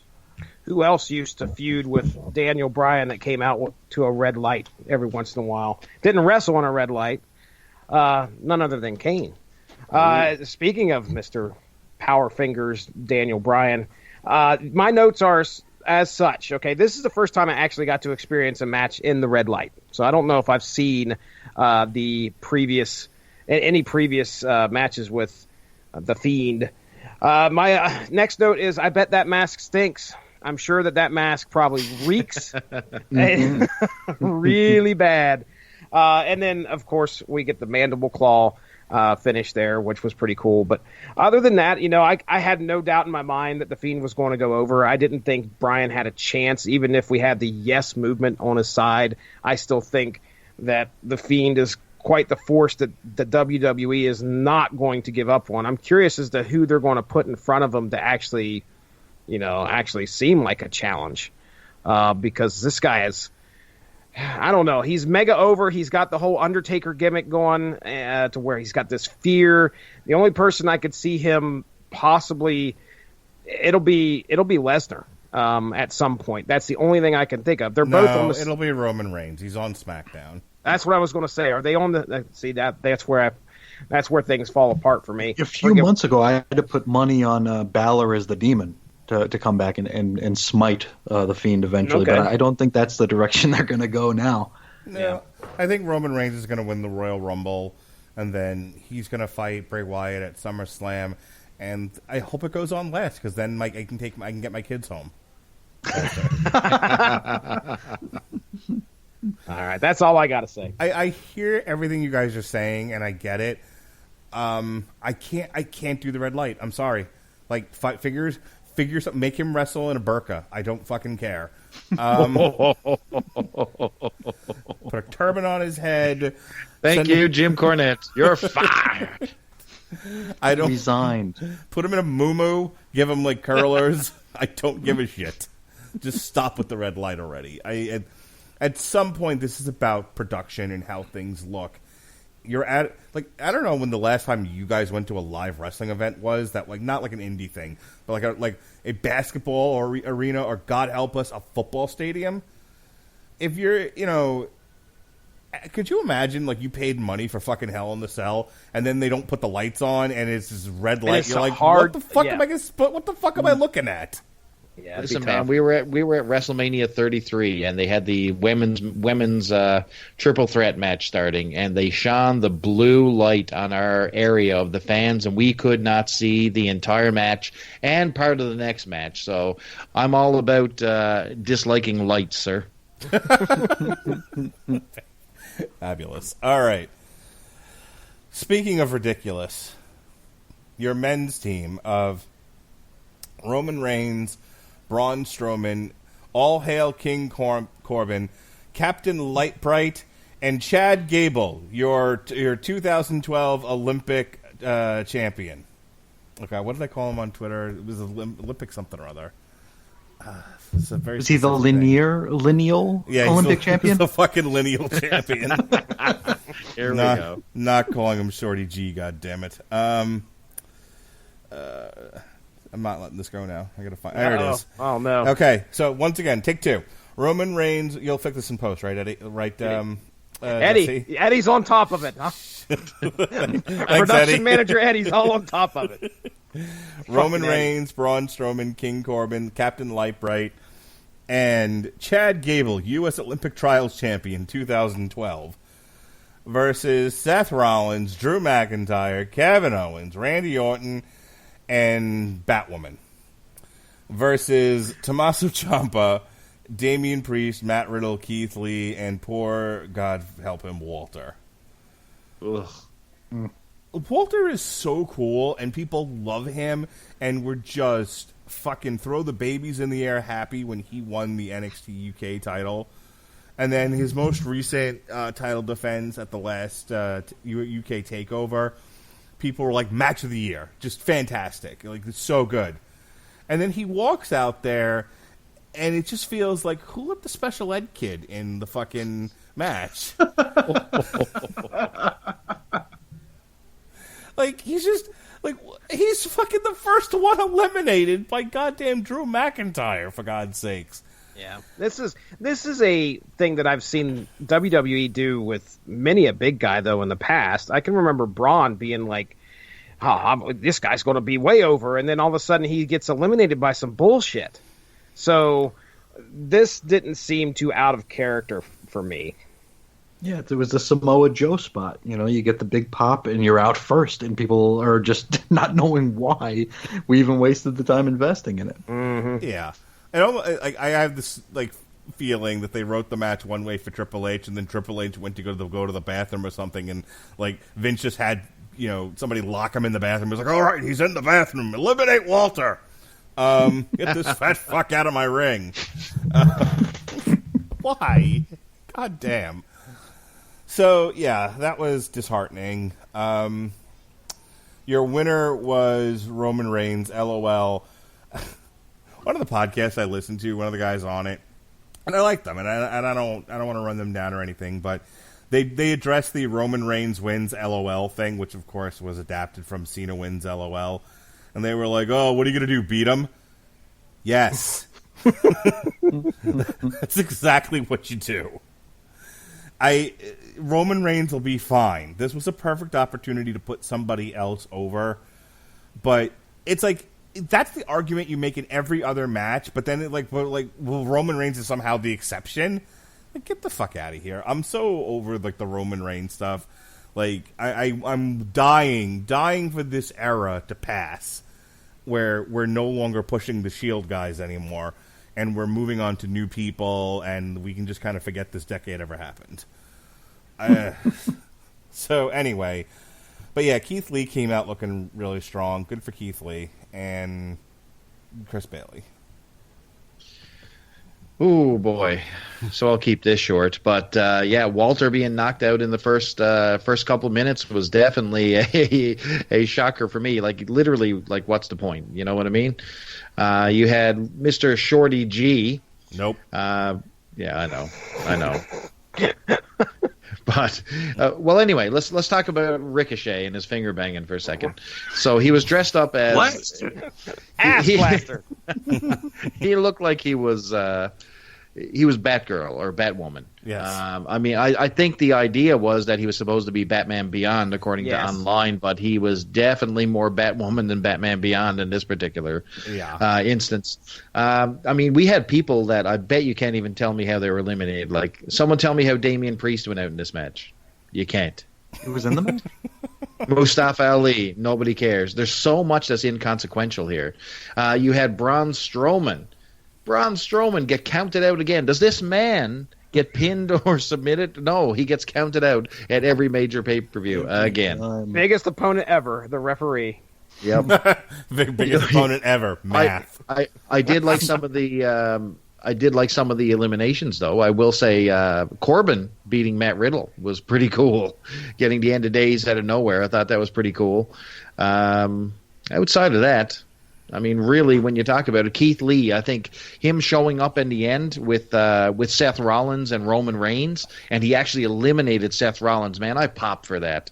Yeah. And then just the camera shot. It's just these little details that WWE does that sets them apart from like crap like AEW. They do this long shot, and they have Roman Reigns, and he's outside the ring or sitting in the corner, and he's battered, and you got big Keith Lee, and this guy has just hulked up, and he's got devil in his eyes, man.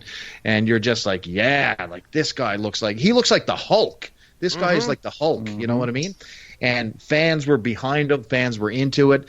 And man, he sold the crap out of that spear by Roman Reigns. I was all about the ending to this match. I got to say, it really redeemed itself. Mostly inconsequential, but Keith Lee was the big winner out of this one. I don't even care if Roman Reigns won. Keith Lee was the story of this one. I enjoyed it. So my wife is sitting there next to me during this one. She's like, "Hey, who's the asshole with that thing on his face?" And and I was like, "Oh," and I told her it was Mustafa Ali. And I took a beat. I'm like, "I could have told you that was Captain Lightbright, and you'd have believed me, right?" She was like, "Yup." Like that's the dumbest thing I've ever seen. Sheehan. Walter's loss really sucked the wind out of the out of my room, but it did. The match did come back around. Ricochet's face annoys me. Everything about Ricochet annoys me. He comes out and he does that like little dance, like where he like puts his hand up in the air. Ugh. It annoys me. Look at his face. Oh goodness! Ricochet versus Kenny Omega in a Jazz Hands vaudeville off. Oh wow! That's well. Oh yeah, I can't even make a joke about that. Somebody was talking about Stinkfist, I think, on one of you guys' podcasts a long time. Oh yeah, the Horde Commander Stinkfist. Yeah. Speaking of comics, though, can we get a moratorium on people wearing the damn superhero costumes? Can we please stop that? Yeah, I mean, we need Mysterio in a little bit. Could we just stop that shit? Gosh. Come on. God. Well, Bailey, what show were we on where I was like, "That's it"? No more. I think was it when he came out dressed as My Hero Academia or the week? Yes, that's exactly right. Yeah, where I just said enough of this already. I've had it. Oh, yeah, it's like you're only pleasing yourself at that point. Yeah, and like Gargano came out as like Halloween costume Wolverine. I mean, it's like, could we just cut the shit with this? Stop it. The last few minutes of the match, like you guys have said, Keith Lee just rules. He is. I think he's future world champion, unless Vince sees him dance and decides he's from Planet Funk at some point. But I think Keith Lee, the sky's the limit with him. He's fantastic. Dudes that big shouldn't be able to move like that. The way he sold that spear, holy cow! I mean, it made me buy the spear as a finisher. Which, ever since Goldberg kind of retired, sort of. The spear has been like relegated to like the running hug, Yes, like look at Edge. Edge made a career run out of and like hug you, and like the guy would just fall to the side. It's like, okay, this spear actually looked like it did damage, and that a lot of the credit for that goes to Keith Lee for just being as agile as he is. I did like the as corny as like the respect bits are at the end of some of these matches. I did like it because Keith Lee, I think he won a lot of people over. I think he was made tonight, and I look forward to seeing where he goes from here. I would have had more respect for Keith Lee if when Roman Reigns went to give him a fist bump, he just punched Roman Reigns right in the face. Because like he goes to fist bump him, and then uppercut, and Roman Reigns goes to the moon. Alice. At the risk of having sounded very negative tonight, I will say this. Keith Lee is one of three people who came out of this weekend looking like a made man. He looked amazing. The other two people are Adam Cole and Rhea Ripley. All the credit in the world to Keith Lee. He's a future superstar. He's somebody that apparently Vince McMahon sees a lot of money in. Good on him. I realize that Tommaso Ciampa, with his graying goat beard, as much as I would like him to be the money guy, I would like him to be rewarded for all of his sacrifices and hard work, and the guy kind of carrying NXT with Adam Cole right now. It's just, I don't think it's in the cards, because he's one of those people, I was talking to Bailey about this, where Tommaso Ciampa looks great on NXT in that small studio environment.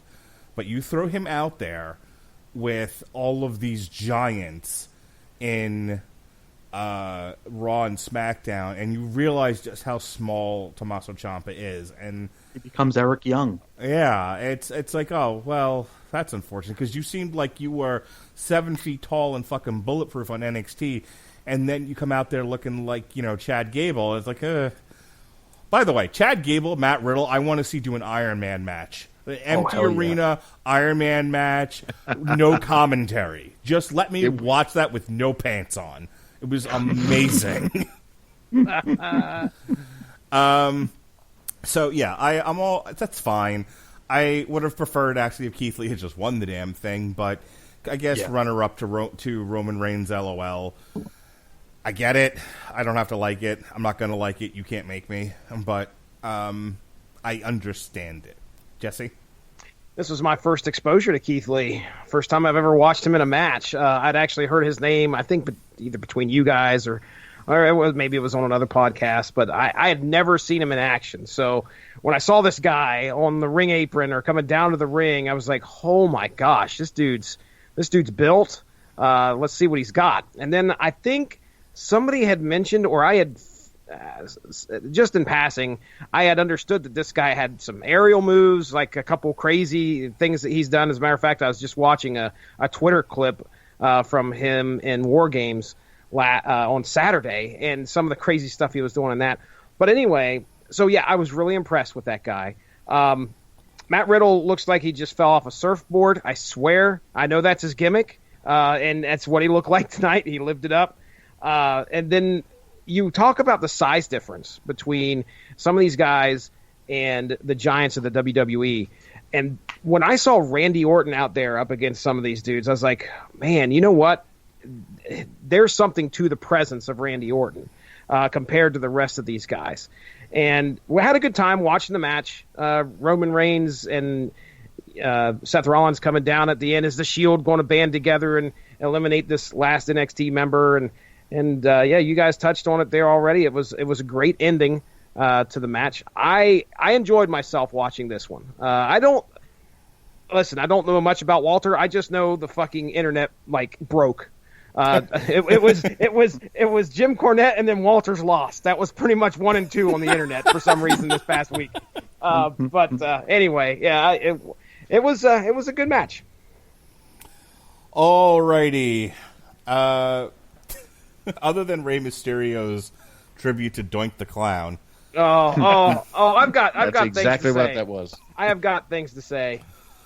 I enjoyed the hell out of this match.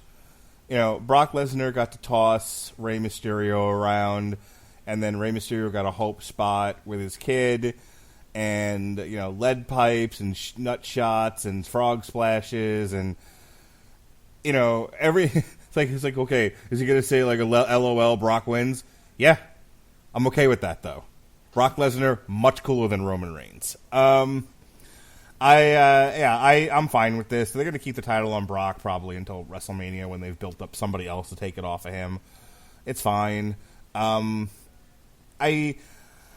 getting to like Brock versus some of the smaller guys versus Brock versus yet another monster. The only other thing I like better than that is maybe Brock versus another guy who works in MMA style. Those are fun. Those are different. But this was, look, I didn't necessarily immediately buy into the whole Rey Mysterio thing. I figured it was just an angle to bring in Kane, which it was. But, Kane's knee shattered into tiny pieces of chalk, so they got to do something. And watching Brock Lesnar throw Rey Mysterio around and Rey Mysterio trying to make some hash out of the giant side of beef that is Brock Lesnar is, fun to watch. I enjoyed it. This was nice and short. It was 7 minutes long. It was highly entertaining. And then it gave us the line of the night the next night on Raw, where Seth Rollins basically just said what I said, but as an insult. It took a lead pipe in your kid, and you still couldn't get it done. I did it twice in 1 year. Can't take that away from him. He did. Fucking killed Brock Lesnar in 5 minutes at WrestleMania.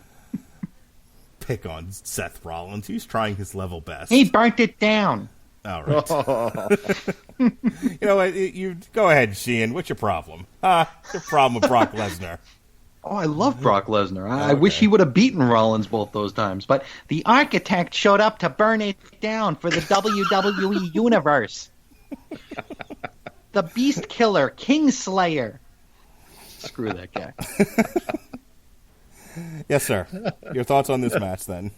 Seth Rollins has showed up here at the podcast. I don't understand what's going on. I'm going to burn it down.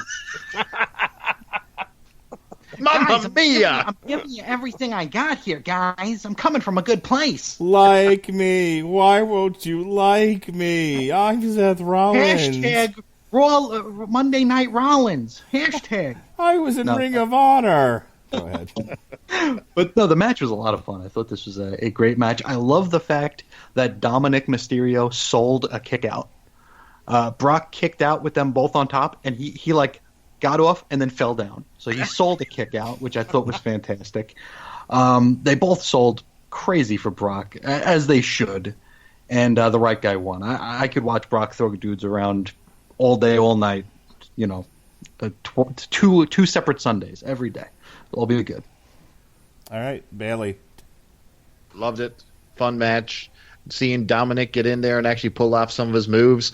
Although they tried to do the stereo 619 and Dominic completely missed it, even though his dad hit it. I had a lot of fun with this match. I love seeing Brock Lesnar ragdoll people, and they gave it all to us in this one.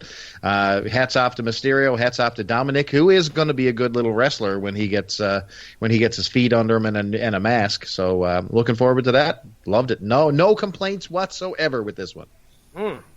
So, Jesse, you wanted to talk about his tribute to Doink the Clown? Yeah. So, this match is predicated on some very serious back matter, okay? If you take a look at what happened and what drove Rey Mysterio to such lengths as to get a lead pipe and take out the wheels of Brock Lesnar, you will see that Brock Lesnar had done some pretty nefarious things to his family, and obviously to Rey Mysterio as well. So, to capitalize, to show everybody how serious Rey Mysterio was, he comes out dressed like a fucking clown. Okay? All right, now look. I understand what they're going for here, okay? This is a tribute. This was, it looked like Doink the Clown. It was obviously most likely trying to play off the Joker. And the recent film that, the crazy man, all right, he's crazy. Look out, ladies and gentlemen. Rey Mysterio has lost his marbles, and he is going to go insane in the membrane all over Brock Lesnar. And I am a comic book fan, and I was taken out by the fact that this motherfucker looks like a clown. He's out here, and I'm supposed to take this seriously. He could have done something he could have dressed up. It should have been a blood red dark costume of some sort. I just right off the outset of that match, I was like, I can't take this seriously, because this is supposed to be some serious stakes in this match. Now, as for the performance and what we had in the ring, I mean, everything was believable. I had my son watch this with me. He has hated Brock Lesnar since he beat John Cena at one. I can't even remember when it was. All those many times that we watched Extreme Rules. That was the one I remember. Did Cena win that one? I can't remember. Either way, he's hated Brock Lesnar since. So last night we watched the match, and he was into it, and boy was he upset at the ending. And it was just like Brock Lesnar had to quickly cover Rey Mysterio and get the hell out of there for fear of getting beat some more. But I had a good time watching it. It's always fun to watch my son get into stuff. So there we go. By the same token, and I don't want to go all the way back to the beginning of the podcast, but I wanted to mention this before. There's nothing more fun than watching this wrestling with small children. My daughter's reaction to Dakota Kai turning on Tegan Nox, she was fucking beside herself. Oh, no. Never in her short 8 years on this planet had she seen such betrayal. And this is her Orndorff Hogan. You know that, right? Oh, yeah. Wow. Yeah, this is her Saturday morning watching Andre the Giant fucking rip Hogan's chest off and cross at the same time. It was this was her barbershop moment. This was all of that. Like, Dakota Kai fucking ran and turned to Tina, and she's like, she just looks at me. She's like, "Why? Why would she do that?" Like, and I'm just looking at her like, "Oh, you poor bastard." So yeah, I get it. I'll tell you, I never had much more fun watching wrestling than watching it with her and my son when they react like to something. Like my son reacts to everything, but like not in earnest. He's like, "Why would they do that?" Whatever. Mm-hmm. But my daughter earnestly reacting in horror to something I thought was hilarious and was my favorite part of the weekend. Like there was nothing better than that. So I get your son's fucking hatred of Brock Lesnar. It doesn't even offend me. I mean, it does, but it doesn't. All right. Here we are. Finally, the last match of the podcast, last match of the weekend. Can you believe that they ended the weekend with this bag of dicks? Or vagines, here's if you the want to call them. This match, any other place on the card, like if it had ended with Brock Lesnar, Rey Mysterio, and this was before it, I don't think it's as bad as all that. Had this ended with a horsewoman standoff, I don't think it's as bad as all that. Absolutely. And had someone not spiked Bayley's water with ether before she came out, she was on Paxil. Who the fuck let her walk out in that outfit? By the way, like what was she doing? Like what is she trying to represent here? She went from like the Bailey buddies and all that stuff to antidepressant Indian woman. I was like, is she like fucking Queen Sheba? Like Cleopatra. Yeah, like you're going like an Egyptian thing, and it's like she doesn't have first of all, she doesn't have the face for that. Garbage. Boy, Sergeant Slaughter's female counterpart. Second of all, Ten Hunt. Dude, if she came out, if her real turn had her coming out in fatigues and a hat, and she was just yelling, "You maggots," I'd have bought into it. That'd have been awesome. Anywho, we're gonna have a boot camp match. Anyway, if you're gonna come out, like, say what you will about Charlotte, but she owns the fucking queen gimmick. And when she comes out and she does a little pirouette and she's got her peacock robe going, it's like, she, like, you may hate Charlotte and you may hate the fact that she gets pushed more than the other women undeservedly, but she owns she owns that stage and she owns that fucking gimmick. So you have Bayley, who's like, I'm going to come out like Cleopatra. Okay. Ugh. And then she comes out. Walks out slowly. Yeah. She's like. I was expecting like a Wile E. Coyote sign to come up that says, "Why am I here?" or "Help" or something. Like I actually would have understood it if like she just held up a sign that says "Help." Honestly, I think Becky and Shayna Baszler would have had a fine, dynamic, decent enough match, and I might have even bought into the ending, even minus the horsewomen standoff, had it just been the two of them. And I genuinely and generally like Bayley, and I wish they had decided that her heel turn. I wish they had done more with her heel turn, and the lackadaisical way that they did it. But that being said, she's the frustrating thing is I know I've seen Bayley do better than that. Her match with fucking Sasha back at TakeOver, where she came out looking like cosplaying Dusty Rhodes, she was amazing. They both were. And I'm not the hugest fan of Sasha Banks either. I've seen Bayley have some really good matches with Charlotte. I've seen Bayley have pretty decent matches with some of the other women on the card. So, but she sucked in the main event. She was slow. She was lethargic. She seemed depressed. She dragged down the whole momentum of the thing. And so, and then that ending was like, it just was flat.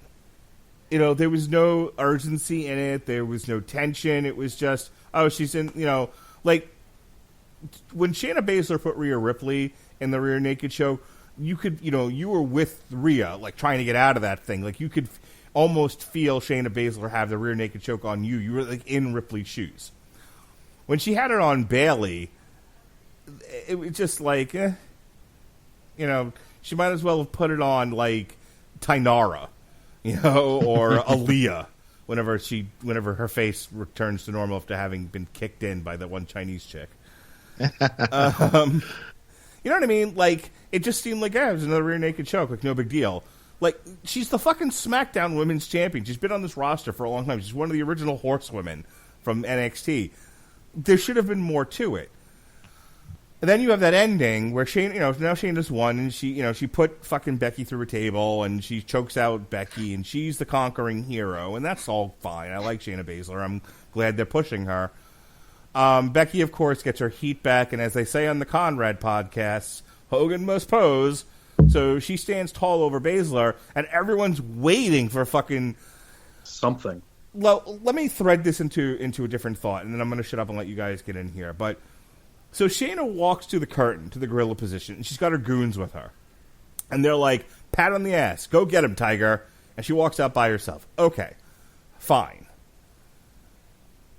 You introduced that the goons were there, and then Shayna's getting her ass kicked by Becky, who is getting revenge for having gone through the table, and they just stay back there. Mm-hmm. Worst goons ever. So how did they not run out there and kick the living shit out of Becky? And then, again, here's what I would have done. The goons are kicking the shit out of Becky. Bayley wakes up from her nap. And then now she tries to save Becky. The goons started kicking her ass. Out comes Charlotte and Sasha. Now it's 4-on-3 because now Shayna's back up, and they're starting to lose because they're outnumbered by the NXT horsewomen. And boom, Joan Jett hits, and out runs Ronda Rousey. And Ronda Rousey starts judo throwing everybody and cleaning house. And then they all roll in the ring, and they got the horsewomen on one side and the NXT horsewomen on the other side, and fade to black. And that's your image coming out of Survivor Series. I think everyone would have forgotten the fact that the match itself kind of sucked. But they would at least have gone home happy on a really fun angle. Instead, it was just Becky standing there with the title on top of Shayna Baszler, who just won the match, a shitty match. On top of which, like, you people could, the WWE, your main roster, you people could fuck up a wet dream. Bayley? Yeah, man. You know what? I don't know how to, like you said about Bayley. Bayley was out of her tree in this match. Slow, lethargic. Her punches looked like she was, hitting people with pillows. Tons of light on her moves. Baszler and Becky Lynch is just driving me crazy, like on a Seth Rollins type level. Like I know when Chris does the Seth Rollins impression, that's how I picture Becky Lynch as well. Her voice drives me crazy. Her look, just her walk to the ring gets me irritated. I don't know what it is about this girl. I just wanted Shayna Baszler to smash these two idiots into pulp, but it just ended up being just a sloppy.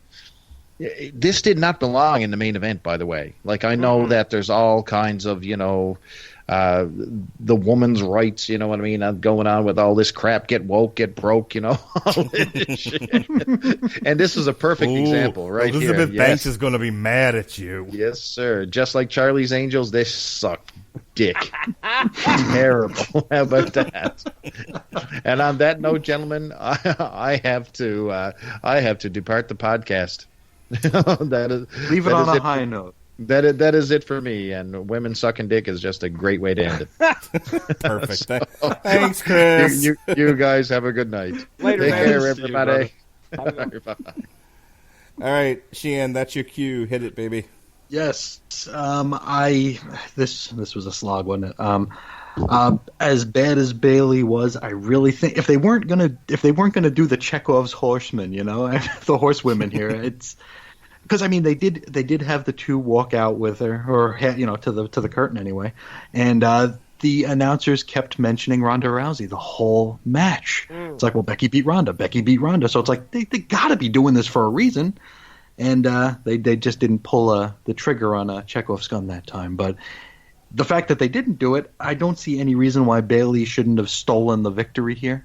I think that's a way to heat Shayna up to just kick ass on NXT again. Just be like, hey, I took 2 losses this weekend. I got to do something to get my my oomph back. I thought they were leading to something different toward the end of the match when Shayna had Bayley in the clutch. She was facing one way and then like really jerked into a different position where she showed her back to where Becky was. It felt like they were building to something, like something was going to happen that Shayna wasn't going to see coming, but it didn't happen. It was just we waited 15, 20 seconds, then Bayley finally tapped out. It was just really just sucked the wind out of it. It was very anticlimactic. To piggyback off of what our buddy Chris said here, Becky, her aloofness, I think they're confusing what made Steve Austin work with just pure aloofness. Because we're at the point now where Becky doesn't take any of her opponents seriously. We saw the sit-down interview between her and Baszler on Raw or SmackDown a few weeks ago, and like she was just smirking the whole time. She's like, "Oh, who are you? Boy, was that a whole lot of nothing." Wasn't it? I mean, what? It's just this aloofness and not taking anything seriously. You don't look like a tough guy anymore. You just look like an asshole, and Becky has become an asshole. And it's just unpleasant to see her win matches, or not even win matches, but just stand tall. There was no reason for her to stand tall over Baszler because, I mean, Baszler's not on Raw, Becky's not on NXT. What's the point of getting your heat back on somebody you're not going to be sharing a ring with for at least several months? I just don't. It made more sense for like all the women. Or really the whole NXT locker room that was there that night to just run down and carry Shayna Baszler on her shoulders. Like, why did Becky have to Hogan must pose? Yeah, I don't understand. I mean, if you had to do that spot, you should have done it with Bayley because I mean, it's just such a waste. And after not an overwhelmingly, but a weekend that was like a net positive. It wasn't the best weekend of wrestling, but it was a net positive in my opinion. To end on this note, just made me hit menu on my Apple TV a little bit more sour than I would have otherwise. It's just not the best way to end one of the big four shows of the year. Yeah, like NXT builds to a crescendo, and you're just like, satisfied. I can go to sleep now. Like, that one ended, and you're like, I don't even want to go to bed right now. I just need to walk. I need to kind of I need to kind of stare into the middle distance for a while, think about my life. That's it. I mean, it's like, what did I just do with the last 5 hours of my life? Maybe I'm not the smartest man, but I think I've been had here. I've been sold a bill of goods, eh? Jesse, take me home, baby doll. All right. Well, I love everything you guys are saying. Granted, I saw the, let's just say, the emotionlessness. Well, maybe there is a bit of emotion there coming from Bayley. It's just not, it's definitely opposite of what we were used to seeing from her. She's depressed. She's, maybe after every segment or after every match, they'll put up the suicide hotline. Because it's just, it's just that run down. And yes, she did seem like she was kind of, out of her element. I don't know. This definitely shouldn't have gone on last. So I don't want to repeat everything that you guys said because you guys have made some great points there. Let's just do this. My main note coming out of this match is that whatever the master control man or the cameraman had in his drink needed to go in Bayley's because I legitimately have never been taken out of a match by somebody who wasn't performing in the ring. The cameraman cut, I swear, there were points where he was not on the action more than 1 second. It was like every strike, then we had a quick cut to another angle, then another strike, another angle. And I almost couldn't watch it because I could tell I could predict when they were going to do a camera cut, and I didn't like that. I wanted to see the action. And, I wonder if, let's just say Bayley was off a little bit, and she knew that going into it. I don't know. I couldn't tell anything like you guys possibly could have. You guys are better viewers of the sport than I am. But let's just say she knew, and she told the cameraman, "Look, if you guys want to get this product over, do me a favor and just ramp it up a notch because what I'm going to be laying my out there." moveset. Yes, there you go. Exactly, exactly. So I kind of wondered that as well. But either way, yeah, there was a lot that could have been put out there in this main event that really left us hanging with a bad taste in our mouth. I certainly wasn't satisfied. This should have been mid-card, but whatever. They would frame up these shots, and it was usually they'd start from like a pan out, but they would frame something in the middle, and then they would do like a close up. And the minute they got to where the close-up was supposed to be to see whatever it was they were trying to show you, they would cut away. I know, dude. That makes no sense. And I started to think this was on purpose. Why? Like there's people in the truck going, this show is the drizzling shit. Hey, what if we don't show them stuff? All right, I need the 100 cameras around there. Be ready. Be ready, because here we go. It's just like fucking, I don't know, man. It was crazy. But I think after like 5 hours of wrestling plus the pre-show plus whatever else the guys in the truck have to do, they're all just on meth now. Mm-hmm. That's the only way they get through it. Yep. And they may have done a little too much in the truck because I noticed the same thing. I'm like, I'm actually starting to get ill watching this. Mm-hmm. For sure. Overall. And we've been at this a while now, so I'll just wrap by saying that I wish as I said before, I wish we had just gotten NXT this weekend and just kind of skipped Survivor Series. I agree with you guys, and if you don't like just them cutting promos on each other, but offering a prize of some sort or stakes to Survivor Series would have made it more appealing. I don't disagree with you. I would have been okay, though, with just them taking it personally and not the sort of stock retard brand supremacy. And it was just... I feel like I say the same thing about the WWE. The WWE is just bland. It's, it's the same Harlem Globetrotter show they've been doing for 100 years. And, WWE comes in, the Globetrotters beat the Generals... Kids are happy. They bought hats and basketballs. Everyone goes home.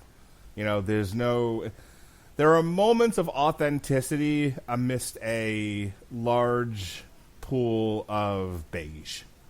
Of just bland mediocrity. Nothing's ever so bad. Oh, the red light's terrible. But most of the stuff is never so bad to where you're like, and that's the thing, like, I love kind of watching AEW and some of this other wrestling that I've paid attention to this year, because some of it's so bad it's actually fun, and there's something to talk about. With this, I always kind of land in the same place, like, another day, another show, very unsatisfied, it's kind of like a hooker who's sleeping. It's just kind of, whatever. I put it in there, took it out, it's over. Here's $20. Goodbye. You know what I'm talking about, Sheehan? Just a hooker who don't care. There you are, yeah. And this entire like you mentioned earlier, like you wish we could just cut out this past decade. And I'm reminded of one of those. I think it was like either the Monday Night War or the Rise and Fall of WCW DVD butcher jobs that WWE put out back 10, 15 years ago. They cut to a clip of Eddie Guerrero saying, "You didn't even know what month it was if you turned on our show."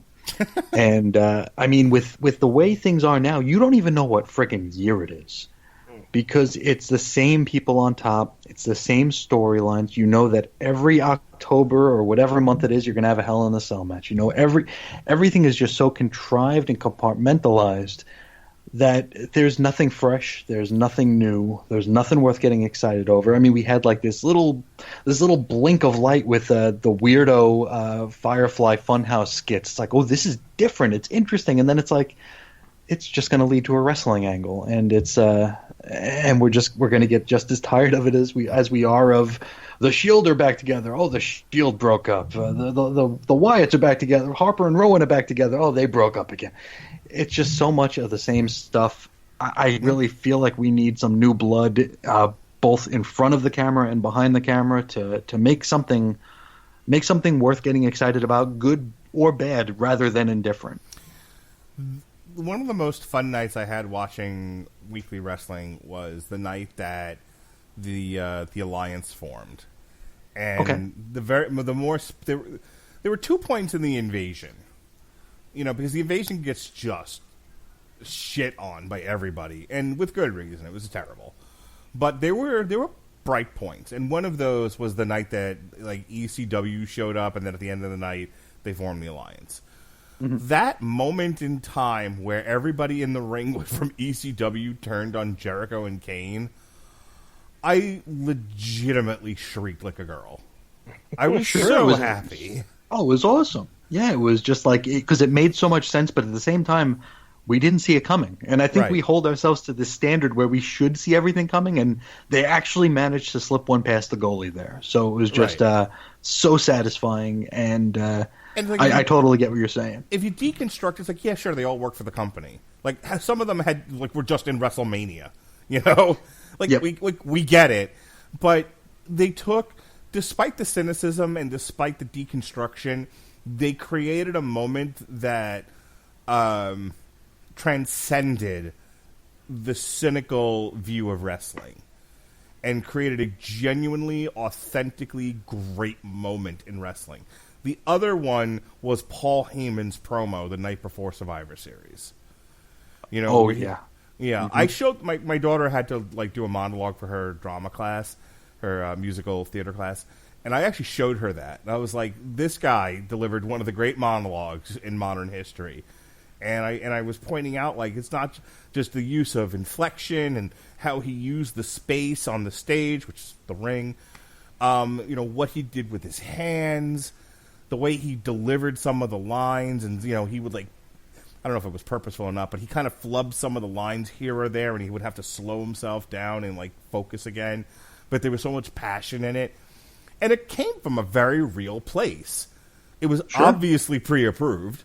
But it was something that he'd probably said to himself in front of a mirror for years leading up to that. Sure. So there was authenticity there, and it was another great payoff. It's we just don't get those anymore. Just don't. For every CM Punk pipe bomb and Daniel Bryan win at WrestleMania 30, you just have to wade through so much mediocrity. Again, none of it's so bad that you're kind of excited to watch because, how much worse could this possibly get? Mm-hmm. But none of it's great either. And, in here, even in just the 4 weeks that they built up the Survivor Series, so you have all the wrestlers stuck in Saudi Arabia. I'm sorry, hostage. My eyes are now in the back of my head. I got to put them back where they were. There we go. And so, whether they planned it or not, it gave them, the opportunity to have an NXT invasion, and it was fine. There were parts of it that I was into and enjoyed, but it was like they can't stop themselves for when they do something once, they have to do it 100 times. Mm-hmm. And they don't. And I said this about the Becky Charlotte thing. They do a thing, it ends up working despite themselves. They trip into it. Yeah, yep. They fall backwards into awesomeness periodically. They don't have any insight how they ended up there. They just know they're there now. And then, idiots, they're just they do it again. They're like infants. The management and writing and people focusing the direction of the company are like infants. And there's just some guy making goofy faces and do it again. Do it again. An hour later, do it again. 12 hours later, do it again. I'm done. I'm done talking now. Done talking now. All right. Any last words, Mr. Sheehan? No, sir. No, sir. Jesse, any last words? I had a good time talking about this with you tonight, and Nigel McGuinnes may return later. You never know. Yay. Terrific. Can we do source material as used, Nigel McGuinnes? No. Let's talk about the Teen Titans. Right over here we have Nightwing. You can't believe it. Yes, indeed. Fuck Batman. All right, Chris, do your plugs. You can find me at a few different places. Chris is on Infinite Earths is my still daily blog. I don't know how much longer it'll still be daily, but I am wrapping up my Action Comics daily excursion, which took about a year. Went through every single story from the 1988-1989 run where Action Comics went weekly in an anthology format with a lot of terrible stories. You can also find me over at chrisandreggie.com, where I have a number of shows, including the one with Mr. Bailey, Moratory Mondays. Got another one planned for the beginning of 2020, which is going to be pretty big, and Mr. Starche is part of that. But I won't say much more about it, because I don't want to be one of those guys who announces a project, then it falls through, and then I look like an idiot. So there's something coming, hopefully, very soon. Welcome to my Boxing Wednesday, my Boxing Saturdays. There you go. But yeah, you can find me on the Twitter machine at Ace Comics. All right. Jesse and I, well, first of all, speaking of boxing, and speaking of projects similar to what Chris is doing in terms of, like a weekly or scheduled series of things, Pat and I are doing a long, strange, winding road through the history of heavyweight championship boxing. And we started off with the first 5 lineal champions. That's a real thing. Yes. And Jack Johnson, who is a Hall of Famer. So check out that episode. And the next one we're going to be doing is Jack Dempsey. And we'll get that done hopefully in the month of December sometime. It was a lot of fun. Something I don't know, we do extemporaneous reviews here. We typically don't do those kinds of serious-type podcasts, these deep dives. So it's a little out of my comfort zone, but Pat and I dance well together. We don't step on each other's feet too much, so it was a lot of fun, and I'm looking forward to doing more, especially when we start getting into guys like Muhammad Ali and Mike Tyson, some of the guys that I'm really excited about. Eventually, and this is all to say that Deontay Wilder sucks. So, Woo, hot take. But who doesn't suck, and Jesse can tell you that the Wu-Tang Clan ain't nothing to fuck with. That's right, damn it. We did a TV party for Wu-Tang and American Saga. We had a great time. It was just Jesse and I. We get together. We talk about these shows. We have no format. We just call it in the ring, brother. And we had a wonderful time talking about this amazing show. And I only mentioned The Wire twice. And a specific character which you could not remember the name of. Took about 20 minutes. I eventually figured out that it was Marlowe. Yes, you did. Speaking of the Wu-Tang Clan, tomorrow, the Metal Hammer of Doom, our night before Thanksgiving annual show. In years past, we've done like Poison and Limp Bizkit and just all kinds of crazy bands. Well, this time we're going in the opposite direction. We're doing one of the great albums, one of the most perfect albums, one of the Hall of Fame rap albums of all time, Wu-Tang Clan, Enter the Wu-Tang, 36 Chambers. Jesse, I had a bad day at work today, but I was bumping Wu-Tang in the car on the way home. Felt much better. Get you a little bit of chest boxing going on? Oh, my God. Protect your neck, motherfucker. Oh, yeah, it'll be a fun time. Chris Sheehan's just, like, sidewalking out of this conversation. He's like, I don't know what's going on here. Is that a musical band? Yes. Okay. Yes, they are. These are some musical brothers who put together just a lovely sound. From your guys' neck of the woods, though, from New York, where were they located at, Mark Radulich? Staten Island. Staten Island, that's right. I lived there for 3 years. There you go. All right. Hopefully, in theory, we'll do some boxing this weekend. There's a couple of different cards.